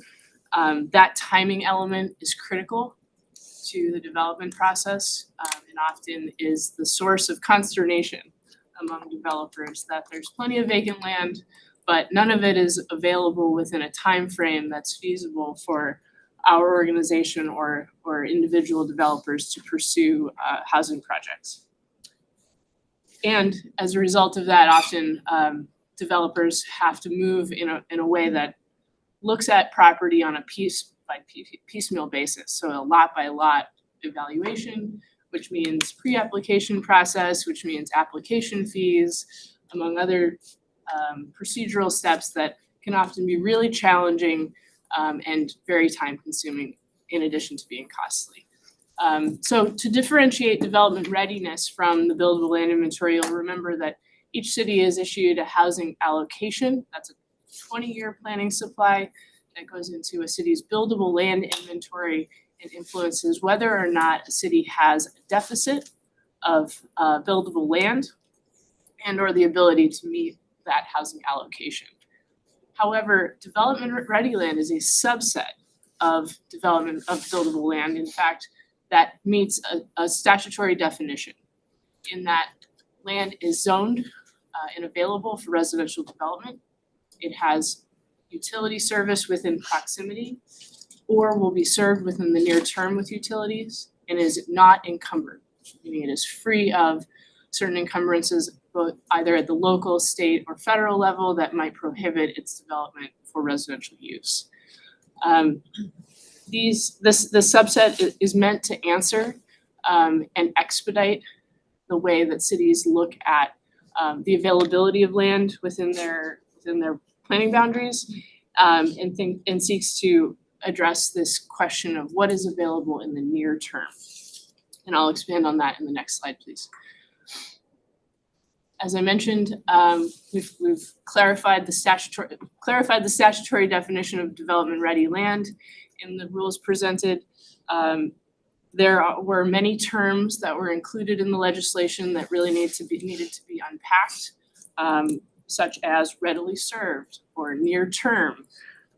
And these are questions that local governments asked of us through the TAC process, and we feel that the rules as presented answer some of those concerns. There was also a question of quantification. Is development ready measured in acres, or is it measured in the capacity of what those acres could produce? And the answer that we've provided in rule is that both are relevant to the development ready land inventory. There was also a discussion over many different settings and different meetings around the assurance that a development-ready land inventory can provide to the public. In particular, what land that is on the inventory is ready today, what land could be ready or will be ready pending a public investment, and further, what land might be ready or have utilities available but might be underserved. How do we assure that when a local government makes a map and colors in the squares certain colors, that they mean something to the development community or provide a pathway for production to occur in a meaningful way in that near term, within the near term definition being within the 6 or 8 year housing production strategy timeline. And then finally, to specify to local governments of what is enough. When have you sufficiently provided enough development-ready land? And the answer, looking at the housing targets that are issued for each community and assessing whether or not cities have enough development-ready land available in the near term to satisfy their housing target.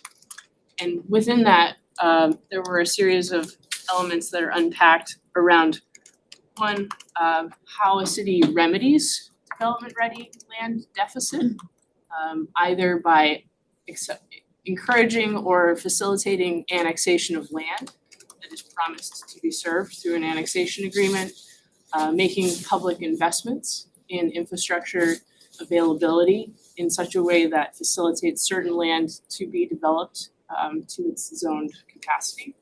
And then finally, thinking about land that is served or is qualified as development ready and increasing its capacity by upzoning or increasing its efficiency.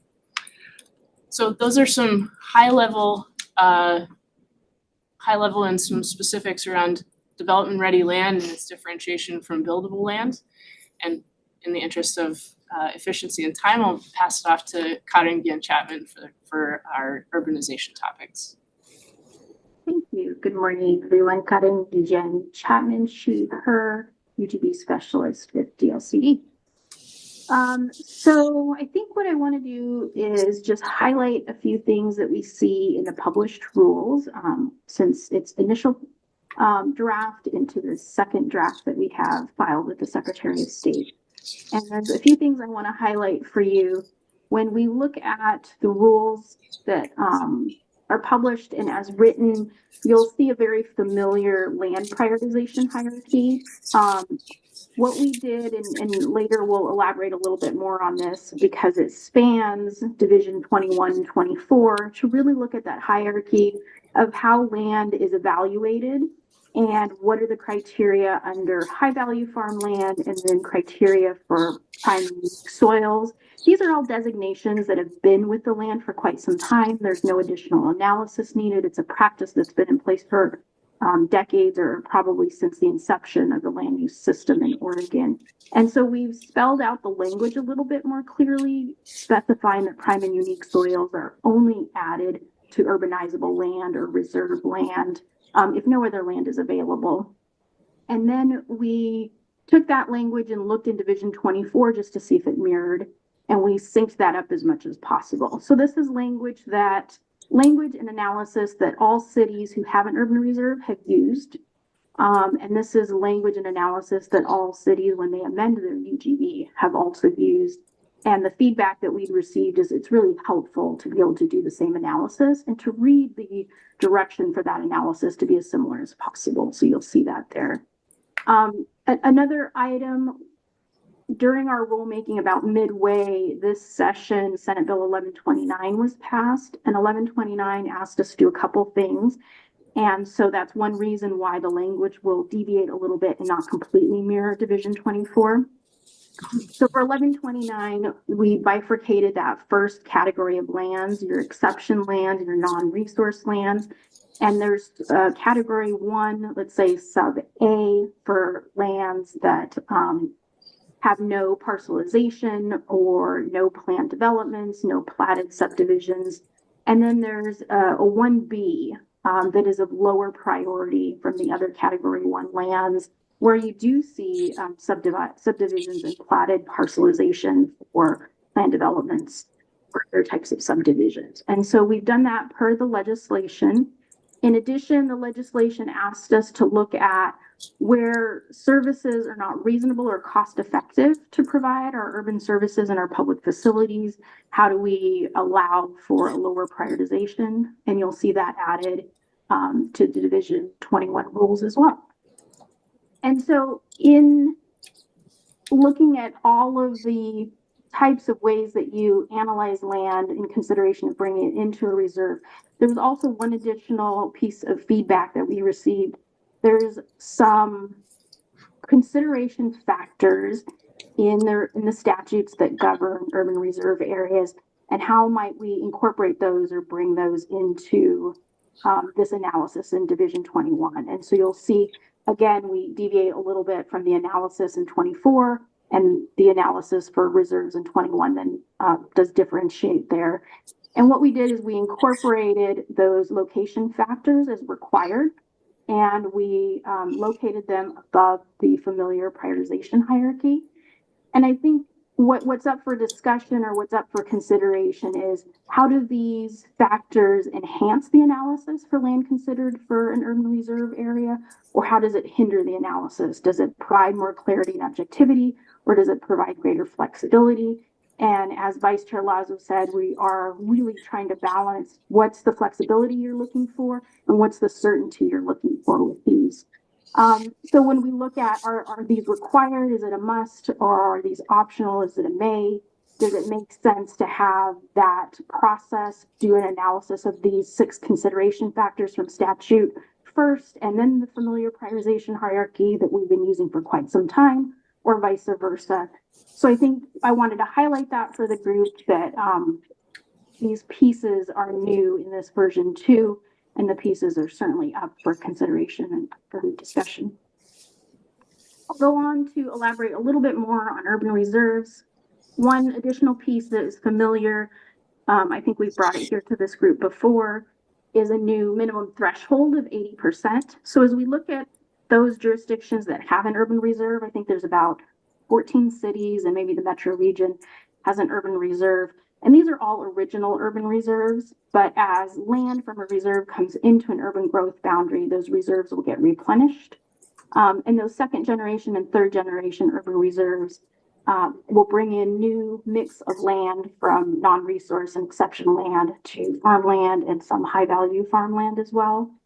And looking at using an original urban reserve as it is established, using the majority of it, say 80% of it, before we reach out to new and 2nd generation urban reserves.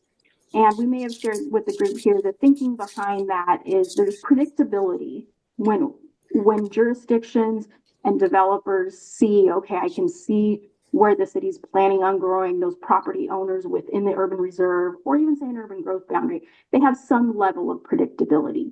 Likewise, on the other side of that boundary, folks who are owners of working lands and actively working those lands and need to make an investment, say in irrigation or other equipment on that land, they can see, oh, it's predictable that the city or the jurisdiction will not be urbanizing towards my property at any time in my lifetime. So it makes sense to make some investments, whether that's intergenerationally or in the near term investments to keep working those lands.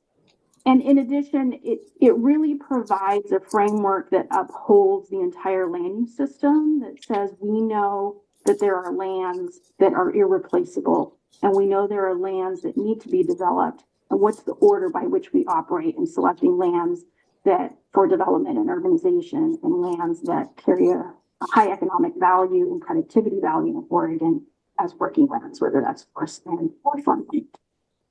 So that's the intent of the 80% threshold. Again, up for consideration, up for discussion. If that helps or hinders the planning framework and local jurisdictions planning on how they do work and those stakeholders or those impacted with that kind of work surrounding the area of jurisdiction.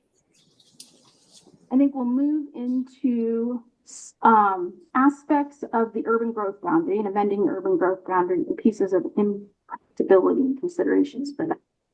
Maddie, I'm hoping I can turn this over to you and then we'll continue on. Sure. Thanks, Cotton. Urban growth boundary amendments are a topic that is of very high priority for many communities, given that the buildable land inventory work that they do often has implication on how they pursue growth and manage growth. In particular, the amendments in the urban growth boundary section meant to start looking at the study area by which a city takes into consideration what land is just beyond their existing growth boundary and how a city might consider the opportunity to compare those different the options within the study area to meeting their identified housing need. What many cities find when looking in that study area is that there are parts of the study area that have constraints that they know about or are concerned about and will have implications on whether or not those areas can be urbanized to the extent that they are counting on them for. In particular, the topic of impracticability or feasibility of developing utilities is of very high concern. There was no definition provided in rule up until now of what it means for an area or a sub area to be considered impracticable to serve. We've provided a high level way, which is typical of this part of the urbanization process to assess impracticability, particularly providing a coefficient of a factor that allows the city to compare sub areas to one another ahead of the process of balancing the goal 14 location factors to say, we know this area of what is our statutorily required study area is going to be very difficult or has physical constraints in addition to physical constraints, some other element that makes it very difficult and potentially very unlikely we'll be able to afford to serve it. And so those areas, we've provided some guidance and rule for cities to rely on how to remove those areas from the study area. That's in addition to some enhancements around data sources and ways cities can determine physical constraint and how natural resource areas and or hazard areas can be removed from the study area, which is an existing opportunity, but we've provided some better clarity there.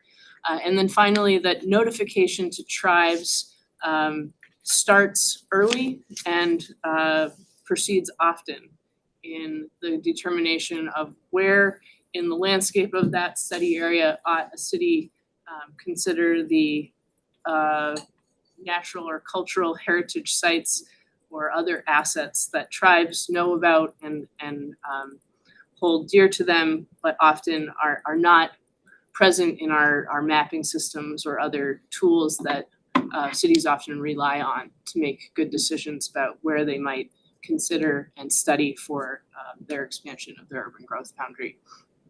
Go to the next slide, please. I think I'm doing this one too, right, team? I'll keep going.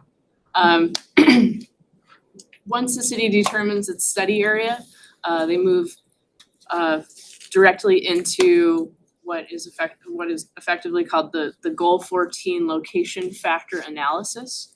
One of the considerations in the balancing of Goal 14 factors is the state of existing land within certain sub areas. So breaking that study area up into sub areas, a city will look at how land is divided currently. So in some cases, some study areas will have a lot of parcelization, meaning the lots are smaller in size and have multiple landowners and potentially have a lot of different existing uses on them. It's acknowledged that parcelized land is harder to convert to urban densities in some cases or requires more coordination. And knowing that, it may have a longer road or may take more time or financial contribution to organize. Either agglomeration of that to form larger parcels for bigger development opportunities, or potentially for the extension of utilities in particular. And knowing that, the rules provide a discount to those sub areas that are highly parcelized, particularly providing some more specificity for land that is 5 acres or smaller. So there's currently a safe harbor option for cities for land that is 1 and 2 acres in size. We've heard from CowTac discussion, among other feedback that we've received, that land up to 5 acres is also quite challenging to coordinate and urbanize effectively. So that's included in the draft rules as you see them. Further, there's an effort to coordinate public facilities in a more meaningful way. When a city considers bringing in land or brings in land, sometimes just the process of bringing in the land is really challenging and resource consuming. And cities don't always get to the part where they determine exactly how they're likely to serve the land that they just brought in. Knowing that, the analysis of how land is compared is very arduous and involves a lot of estimating and making assumptions. And our hope is that by providing a time certain to the process of determining how land is served, by the next time a city comes around to their housing capacity analysis and they've identified a certain capacity they're assuming for that newly added land, that they also conceptually have considered how the water line and how the sewer line and how the roads are going to connect to it. That might sound intuitive to us, but it's an expensive process sometimes, and it takes a lot of resources for a community to do that work. But we're hopeful that by providing a time certainty that brings predictability and certainty to the development process and the consideration of how that land will be urbanized in the future. Finally, prioritization of land for including in the growth boundary, that urban reserves is clearly identified as priority 1 land. That may not have been as clear in existing rules.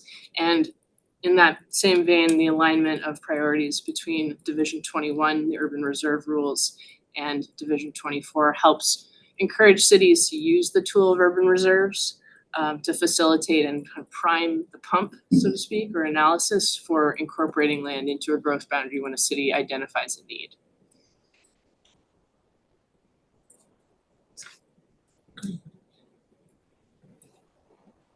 I can cover this if folks are okay with that. Sorry that we have each done a few presentations and we all have different slide deck items.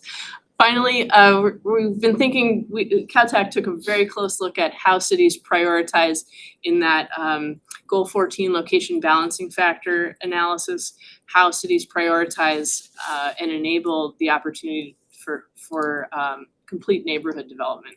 What we don't want is for cities to have a residential identified need and not be able to, because of the way the rules are structured, to incorporate what many cities believe is best practice, which is completeness of neighborhoods. So to bring in residential land means thinking also about neighborhood serving commercial. And in the rules as presented in this draft, cities are able to justify a certain percentage of neighborhood serving commercial in conjunction with a residential need, so that folks can, for those unfamiliar with complete neighborhoods, it means that folks who live in a neighborhood can walk or ride their bike to their daily needs, groceries and access to parkland, among other things that might be a day-to-day need within proximity of where they live.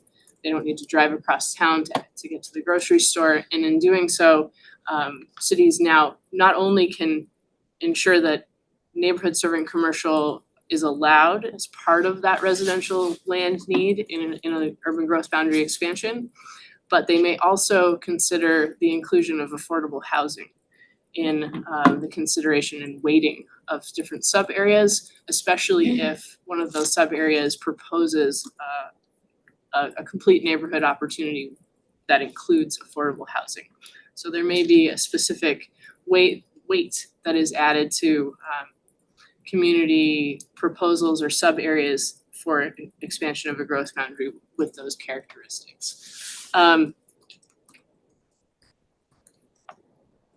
think that the final bullet point around encouraging local governments to take actions to promote annexation and zoning to develop needed housing is something that just clarifies and enhances the way that cities do that goal 14 location balancing. That might be. Okay, Matt, we appreciate that. Yeah, I'll pass it over to Karen. Thanks very much. I will just hit on a couple highlights here. What you can find in the published rules around UGB exchanges. We heard a lot from local jurisdictions about wanting to have engaged in this work or having engaged in this work and some of the barriers, and if there were opportunities to address those various rules. We did find, I think, 2 or 3 opportunities within UGB exchanges. One of them being currently under existing rules, exchange is colloquially known to be like for like. In other words, the land that is going out, both the quantity of land, the acreage that's going out needs to be equivalent or substantially equivalent to the acreage coming in, and how the land is designated for what residential capacity or density, whatever is going out has to be substantially equivalent coming in. There was nowhere in rule or statute that specified what substantially equivalent was, but from past experience with the department, it's been a practice of about a 10% margin. So we've codified that now in the rules that have been published, that you continue to have to make your exchange substantially equivalent, and that means within a 10% margin. We didn't feel as a department that it was as important if it's substantially equivalent based on acreage or capacity. So that's a new flexibility. How you do your analysis and demonstrate your substantial equivalent is no longer by acreage and capacity, in other words, density, but it could be either or. With the caveat that land coming in cannot be designated at any densities lower than the land going out. So to maintain and continue the efficient use of land, and the acreage will still need to be within 10% margin. So whatever that exchange is still subject to that. And the last piece is you'll notice in the rules, we separated out residential from non-residential. So the rules in this particular division, or Rule 70, used to be exchanges were given direction and guidance for both non-residential exchanges, in other words, commercial land or industrial land, as well as residential. And we created its own paragraph for that commercial land and industrial land and separated that out. That was not part of the scope of rule. And those rules currently still exist to be the same commercial exchanges. Let's see, what else do I have? I think for UGB exchanges, the the amendments are mostly flexibility, a little bit more clarity, and not any new analysis for an exchange. But I thought maybe what we would do last is just recap very, very briefly what is happening in capacity and urbanization to increase that clarity and certainty and to add more flexibility. So I think I'll move on to the next slide and sort of give you that high level overview of where clarity and certainty have been added. So as Jenna mentioned up front in our presentation, that reduction of paper capacity, we were able to do that in rule amendments, both in the VLI methodology and including the land market supply factor. We also believe that the development ready land inventory, while that's a new analysis, it is statutorily required. So the rulemaking had no option but to add this analysis. And we believe this analysis will have a big impact on reducing that paper and phantom capacity as cities understand what is near term development ready. And then looking at flexibility to consider constrained land within a local context. We took out less specificity in rule, and we will supplement with more guidance around what are the data sources, what is the most recent and current data available in considering any natural hazards and natural resource areas when we're looking at constrained land. We add some optional safe harbors for certainty around your BLI. And then I guess one piece around the exchange is in that like for like, where it used to be buildable land had to be exchanged for buildable land. You can take that constrained land that's residentially designated and exchange it out and bring in readily available or readily buildable land. So new flexibilities there. And then for certainty, you'll see greater legal certainty around inventorying partially vacant land. There was a lot of ambiguities, particularly for larger jurisdictions that have higher densities. What does it mean for a parcel to be partially vacant? Greater certainty in a land use efficiency measure. What exactly is a land use efficiency measure? How do I know if I've achieved efficiency for the purposes of a goal 14 analysis? And then greater certainty in what Maddie explained around neighborhoods serving commercial. When we designate residential land out in the UGB expansion area, what does that mean to have a complete neighborhood and then more affordability and more commercial uses? That was pretty ambiguous.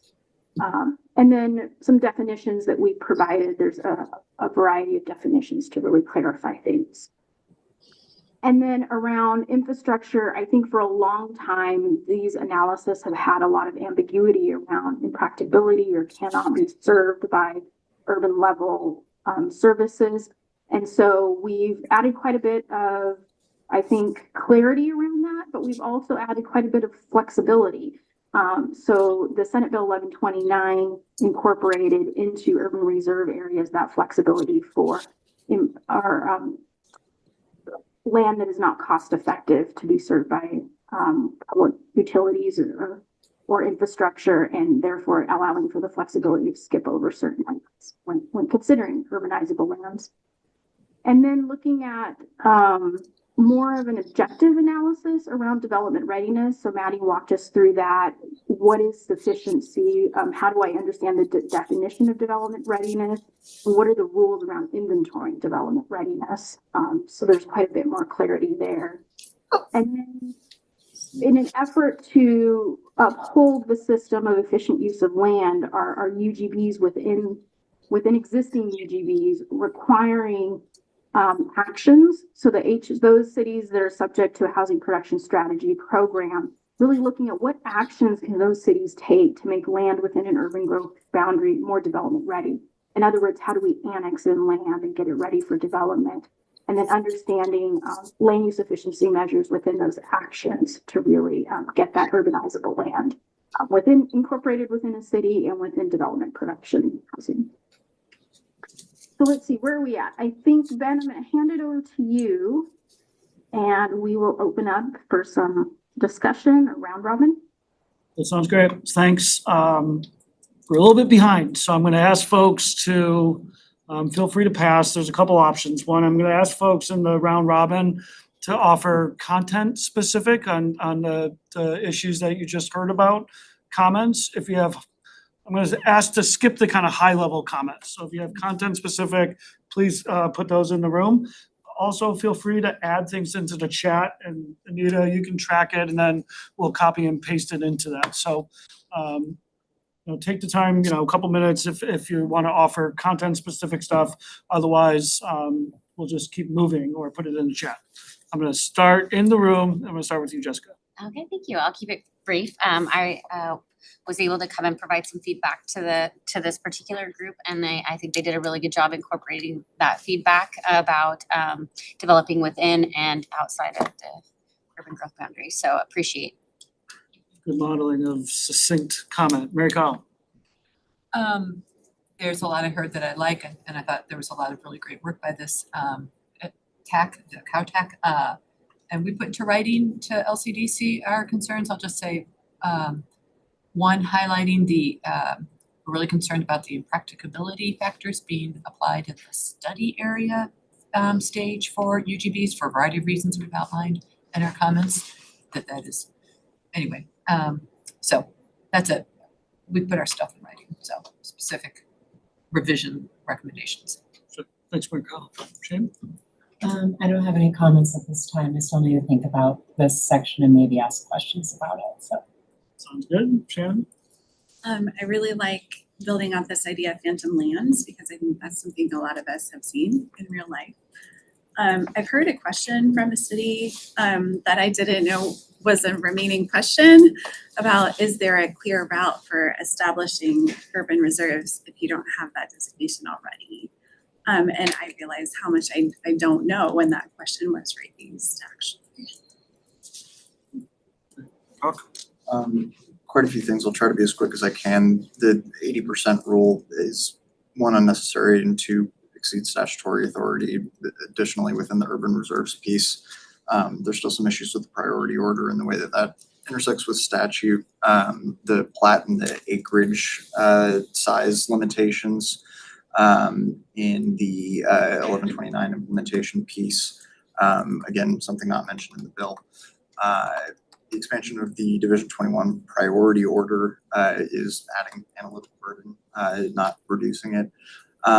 There is uncertainty around what, when paired with land use efficiency measures, means in Rule 65, subsection 10. There's no specificity on scope or scale of what that is, or any relation to how large the amount of land being brought in is. The rules are going to increase phantom capacity due to the intersection with model codes, and they're going to underestimate land need due to the intersection with the needed housing type mix. That's rebuttable. Terms like unviable in the planning period are way too high of a bar legally for cities to be able to meet. So that one specifically is related to Goal 5 resources, such that residential development capacity is rendered unviable in the planning period. That's a very, very high threshold. Additionally, there's one item that was included in a couple of rulemaking packets for discussion with the CowTAC about an idea for planning for 125% of the need. It was never discussed in either of the meetings for the packets that it was included in. I'm a little disturbed by that. I don't know why it would have been included in the packet if it was never something that was going to be addressed.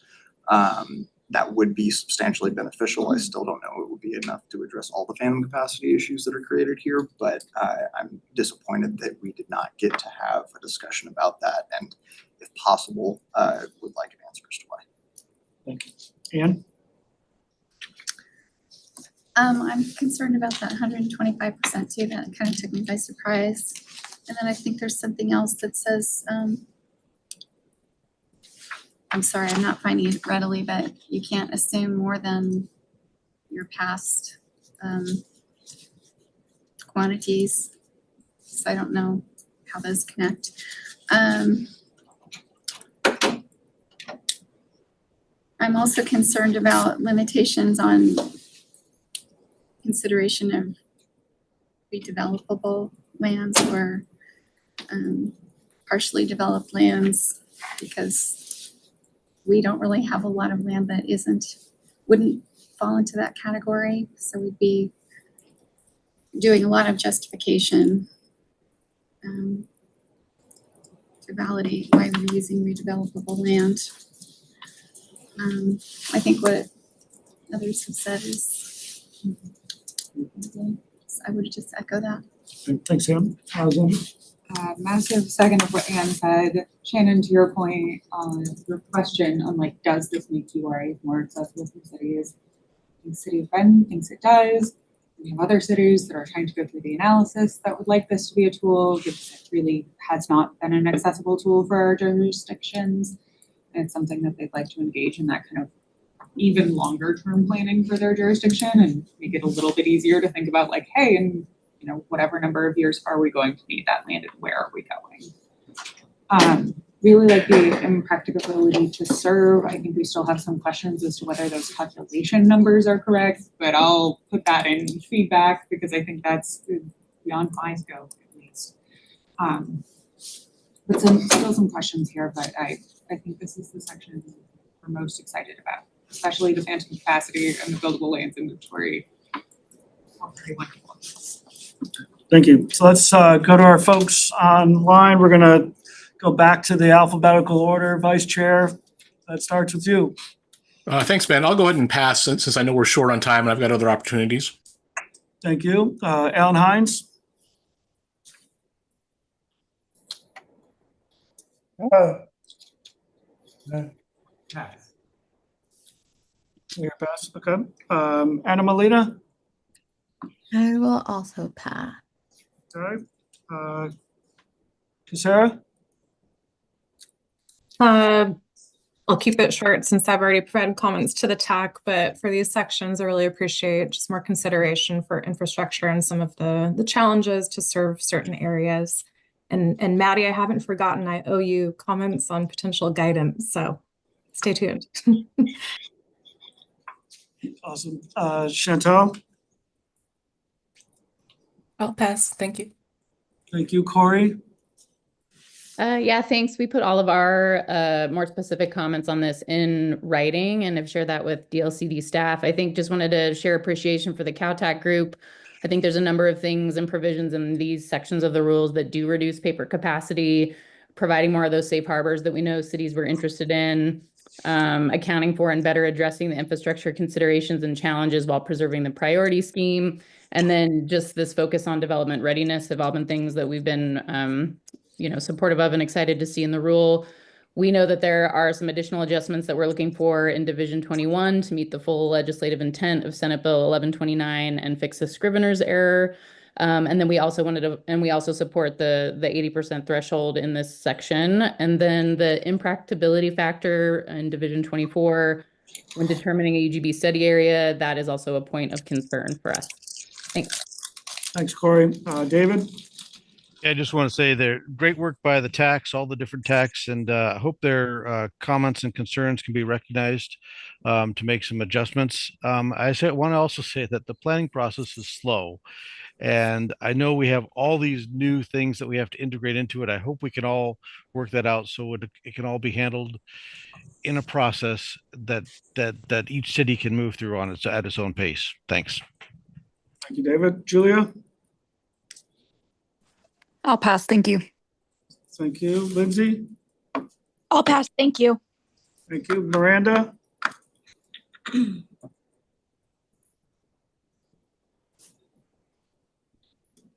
Miranda here? Let's see. I don't see Miranda on there. Rachel? Hi, yeah, thanks. I just wanted to lift up all the work that everyone's done. Obviously, a lot has gone into this.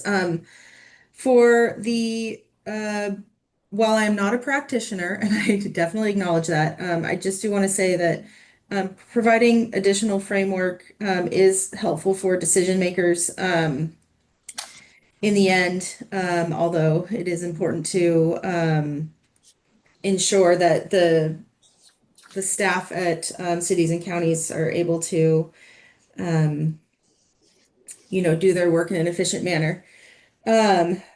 So thank you for all of the thought that went into that, the guidelines, especially for the buildable land inventory. I just also want to note that I just want to lift up the complete neighborhood idea and hope that that is focused on significantly in the future surrounding the pairing of walkable, bikeable communities and affordable housing with commercial development. Thanks. Thank you. And then it looks like we lost Tara. Tara, are you there somewhere? I just can't see you. Okay.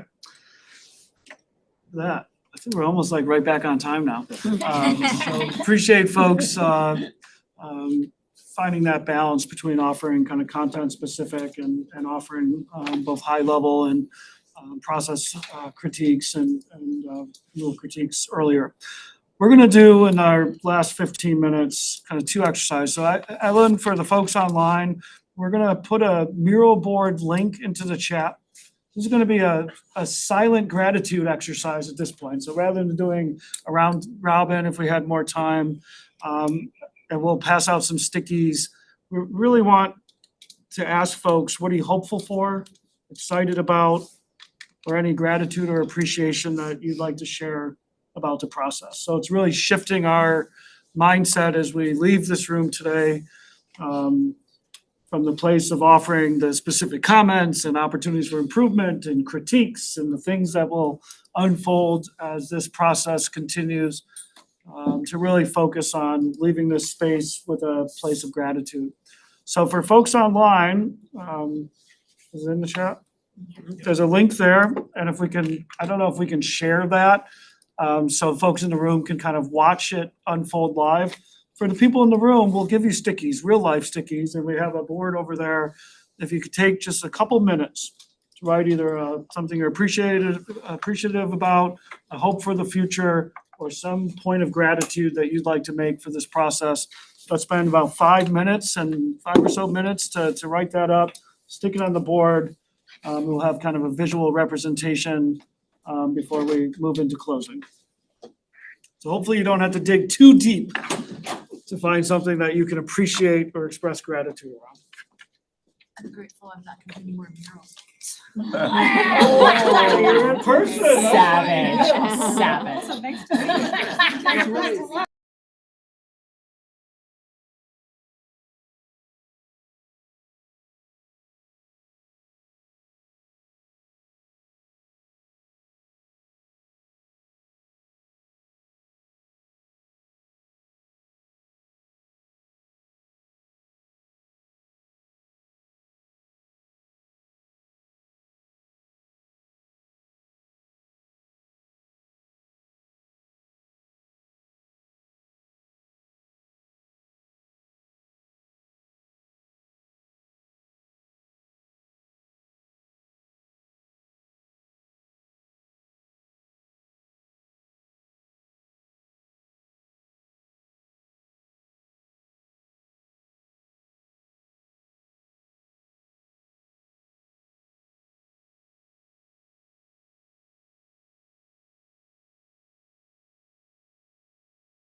All right, well, welcome back. Thank you, folks. I don't know if we'll take a picture or something. There's, we can all see the mural board. I appreciate folks' contributions.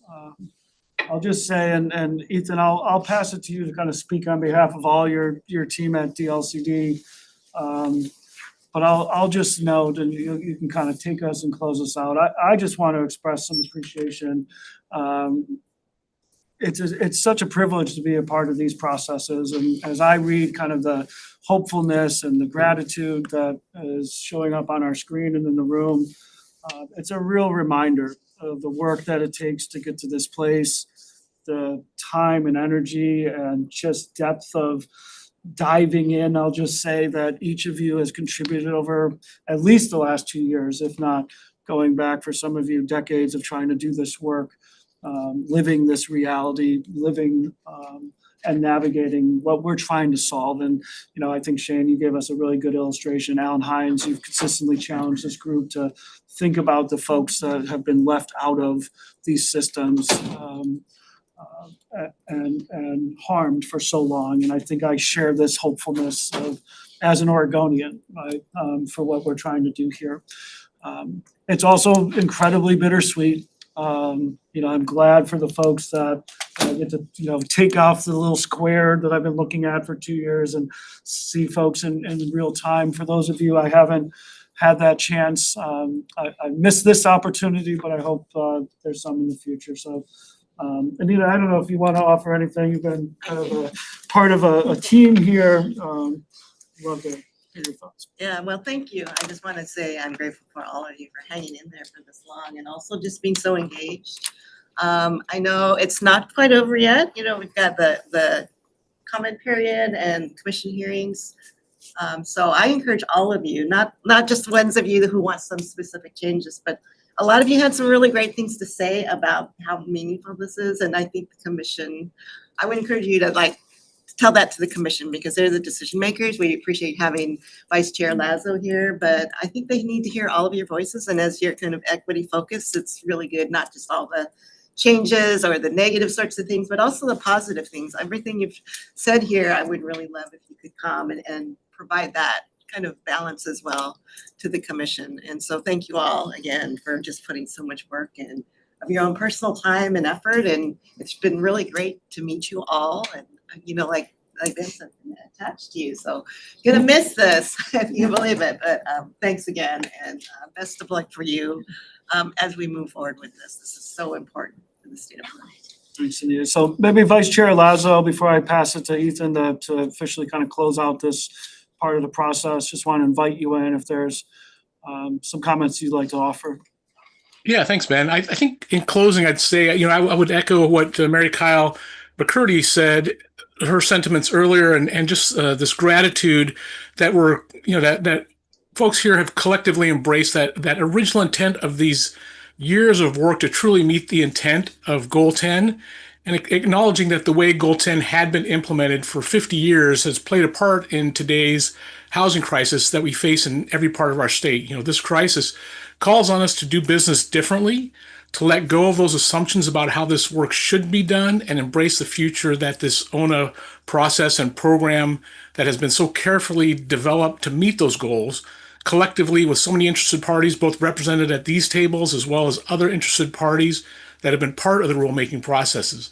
You know, the future of this ONA program recognizes the role of the advocacy that every person has added to it in changing how Goal 10 business has been done, and calls on each of us now to, in our roles, to move towards that original intent of truly implementing Goal 10 in providing housing for every person in the state of Oregon. So really grateful for the work that all of you have done collectively. So thank you, Ben.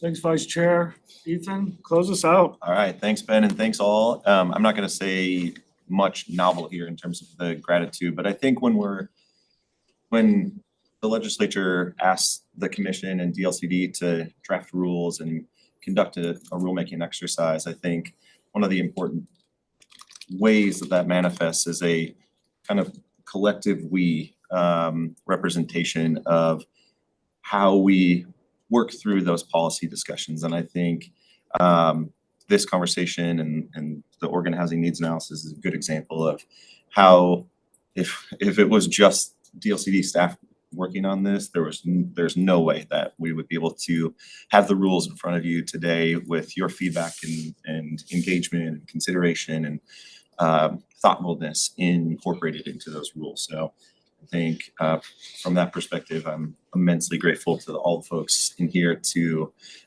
help us get to this point. I think there's, part of that process requires that kind of compromise or identifying things that need further work in the future. And I think that's fair in this process to be at a point where we're really honing into those pieces where we can either answer them now or seek to answer them in the future. And I think just in terms of next steps, so we've outlined that in a few different ways, but the process for public comment closes on November 7th. So please feel free to get those comments in, continue writing the letters, providing specific feedback, all of those things until that time.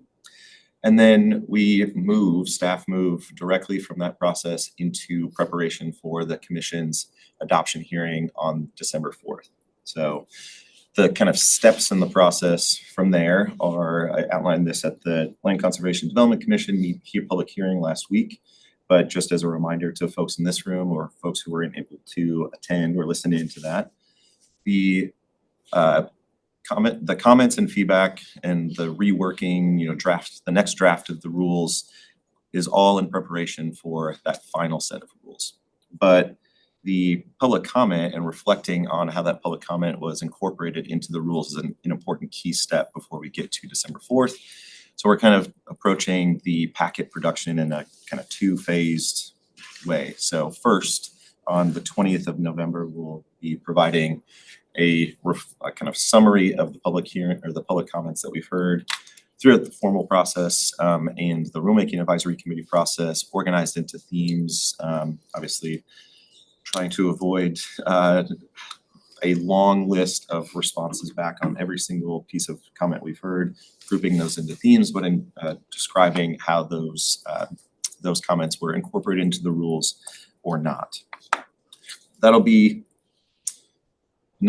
short of 100% final reflection of those public comments, because even beyond the 20th, we'll be continuing to work on the final set of rules that will be published in front of LCDC in their supplemental packet on the 26th of November, Wednesday the 26th.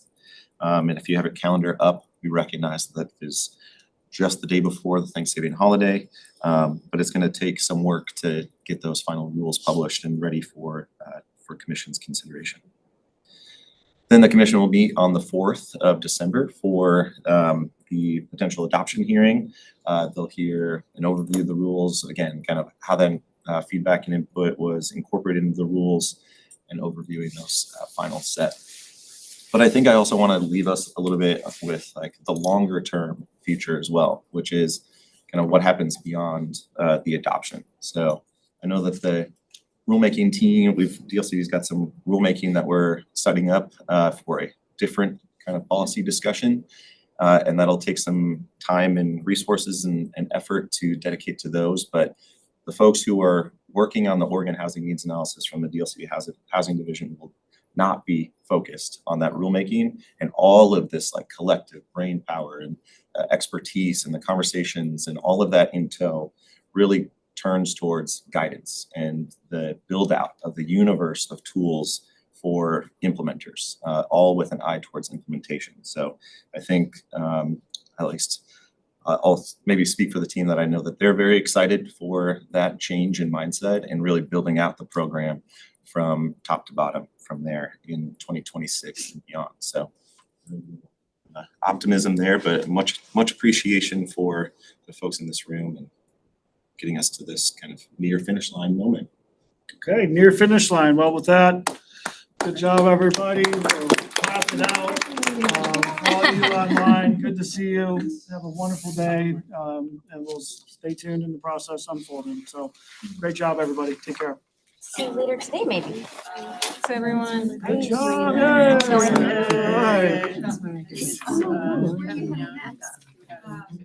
Oh, yeah. Yeah.